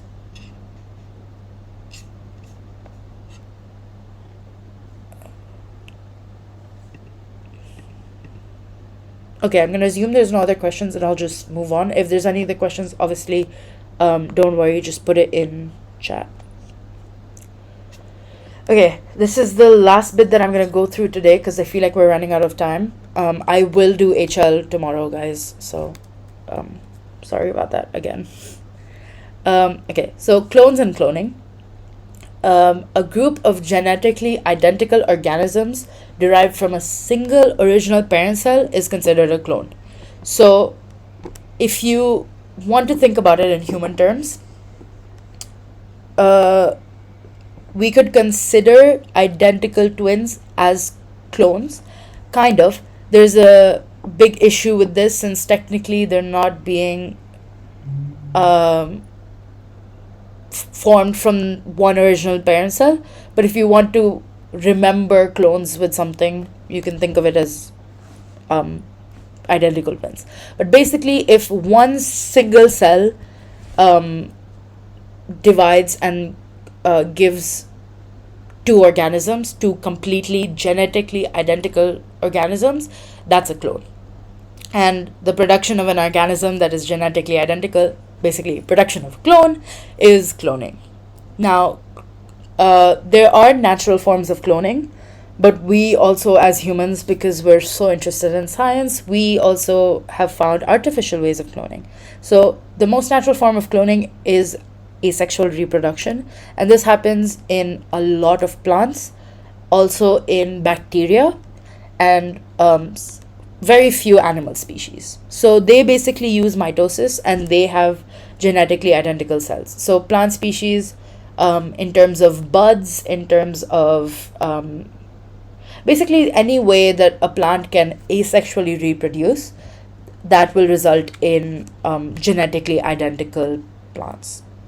Which is why oftentimes some plants you'll see have the same exact composition, same color, same everything. That's usually when they've asexually reproduced. In turn, for flowering plants, it's a complete different thing that we don't have to go into.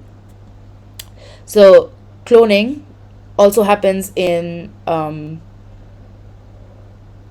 what's it called? Sorry. In bacteria and in any most prokaryotes, because they're single cell organisms usually, and they will just replicate their DNA and split, and then they'll just be two organisms. So there's that. And then breaking up an embryo sorry, breaking up an embryo into more than one group of cells at an early stage can result in cloning. That's one of the main ways that we like to clone. So basically, each group of cells develops into a separate genetically identical individual, which basically, if, for example, which is what happens in humans actually, if you think about it. An embryo in humans, how twins are formed is a similar way. The zygote splits apart into two and forms in two organisms. Instead of just splitting apart and then continuing to divide, they form two completely different organisms. So that's also a way of cloning. So if we manually create an embryo and then intentionally break it up before it starts differentiating and developing, that can create separately genetically identical individuals. So each group of cells will form its own individual, but they'll be genetically identical. At the embryos, the only issue with this form of cloning is that at the embryo stage, you don't know the characteristics of an animal. So there's no way to know whether or not creating a clone is actually beneficial. Because the reason why you would create a clone is because of desirable characteristics, usually. So if certain characteristics are really useful, you would want to create a clone. And then it just means that you're removing the aspect of natural selection and then just ensuring that they'll have the best possible characteristics. However, when you separate them at the embryonic stage and at such an early stage, you don't know the characteristics of the animal, and therefore cloning won't really benefit you in any way whatsoever, if that makes sense. Does anyone have any questions? I will explain also somatic cell nuclear transfer, but I'm also slightly not great at it, but I will do my best at explaining as much of it as I can. Does anyone have any questions before I go into somatic cell nuclear transfer?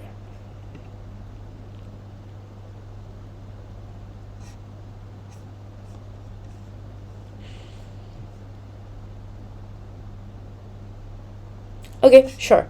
Sorry, not somatic cell nuclear transfer. That's my bad. Any question related to cloning or anything in general, basically. I'm willing to answer anything. But I meant cloning. Okay. This is the last bit of 3.5. Is the cells identical to the parent cells? Yes. That's the point. The genetic, because it won't be two parent cells. It's a singular parent cell that splits apart into two organisms. It's kind of sketchy because this doesn't work the same way as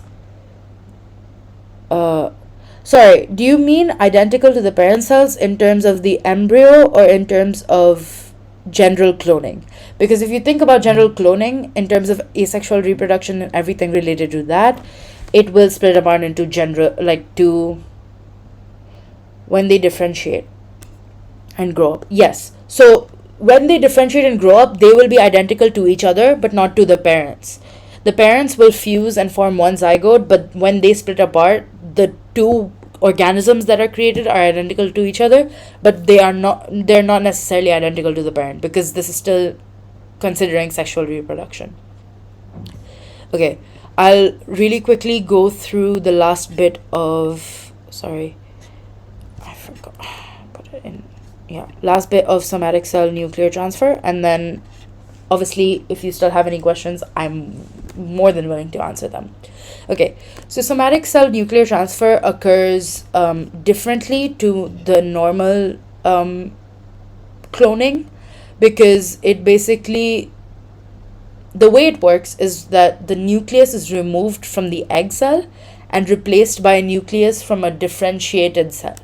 So before fertilization, the egg cell is taken out, the nucleus is replaced by a differentiated cell, and that is what created Dolly, which is the first genetically identical sheep ever created.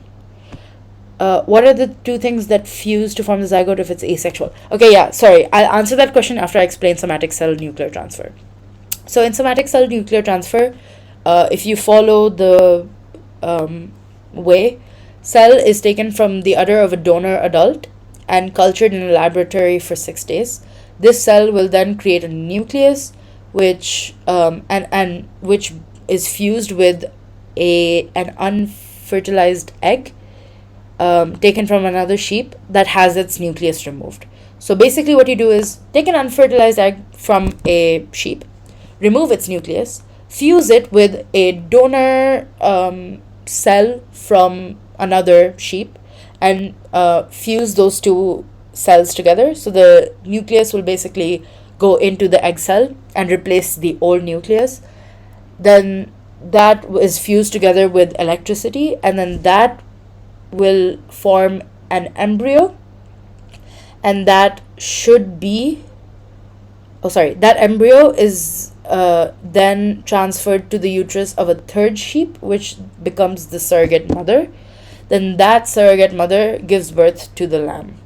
So that surrogate mother's child, who we call Dolly because she was the first one, she was the exact same as the sheep that gave the adult cells. A somatic cell is any body cell, any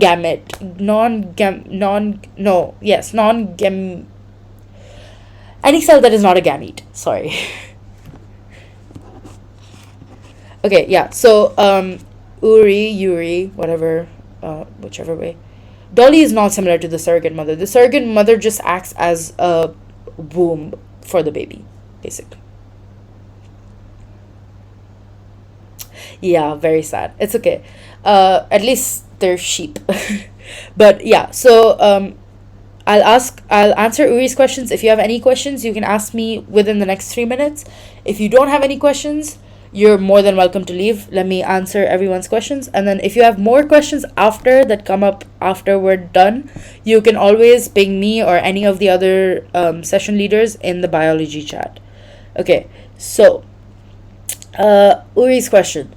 The two things, okay, so there's two forms of cloning. There's asexual reproduction, which is the natural form of cloning, and then we do a cloning that is after sexual reproduction. The two things that fuse is the two gametes that form the zygote, and then the zygote is what is cloned to make two children, basically. The purpose of somatic cell nuclear transfer is to make a clone of the donor. Here, the donor. Does that make sense, Uri?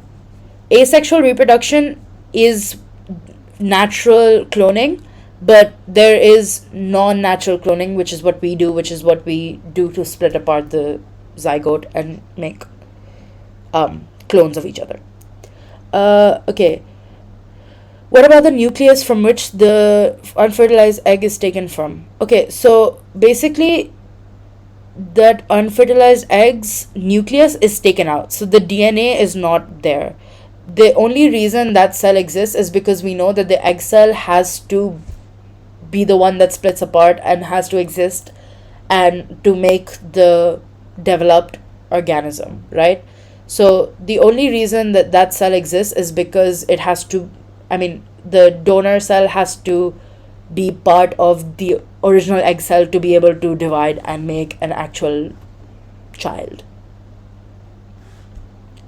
So any random egg cell is the habitat, basically, but it has to be from the same species, obviously, for it to be compatible.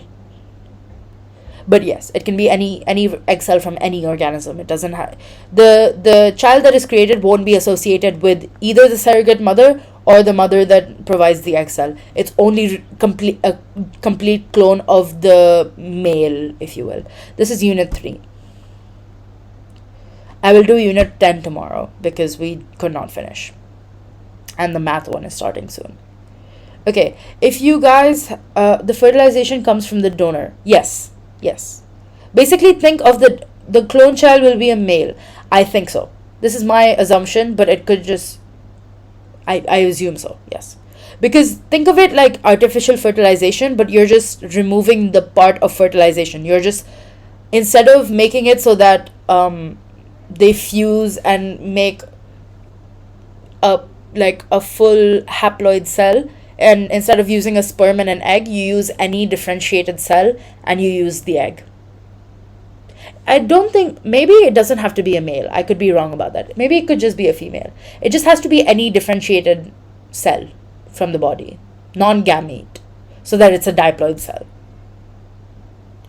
Yeah, I'm more than welcome. I'm done. So if everyone wants to go and look at the math one, I don't mind at all. Yeah, obviously, if you guys have any more questions, you can ping me at any time. I will put out some times for tomorrow's session as well, and we can do the HL stuff tomorrow. Again, super sorry for not getting it all done today, but what can we do? Yeah, no worries at all, guys.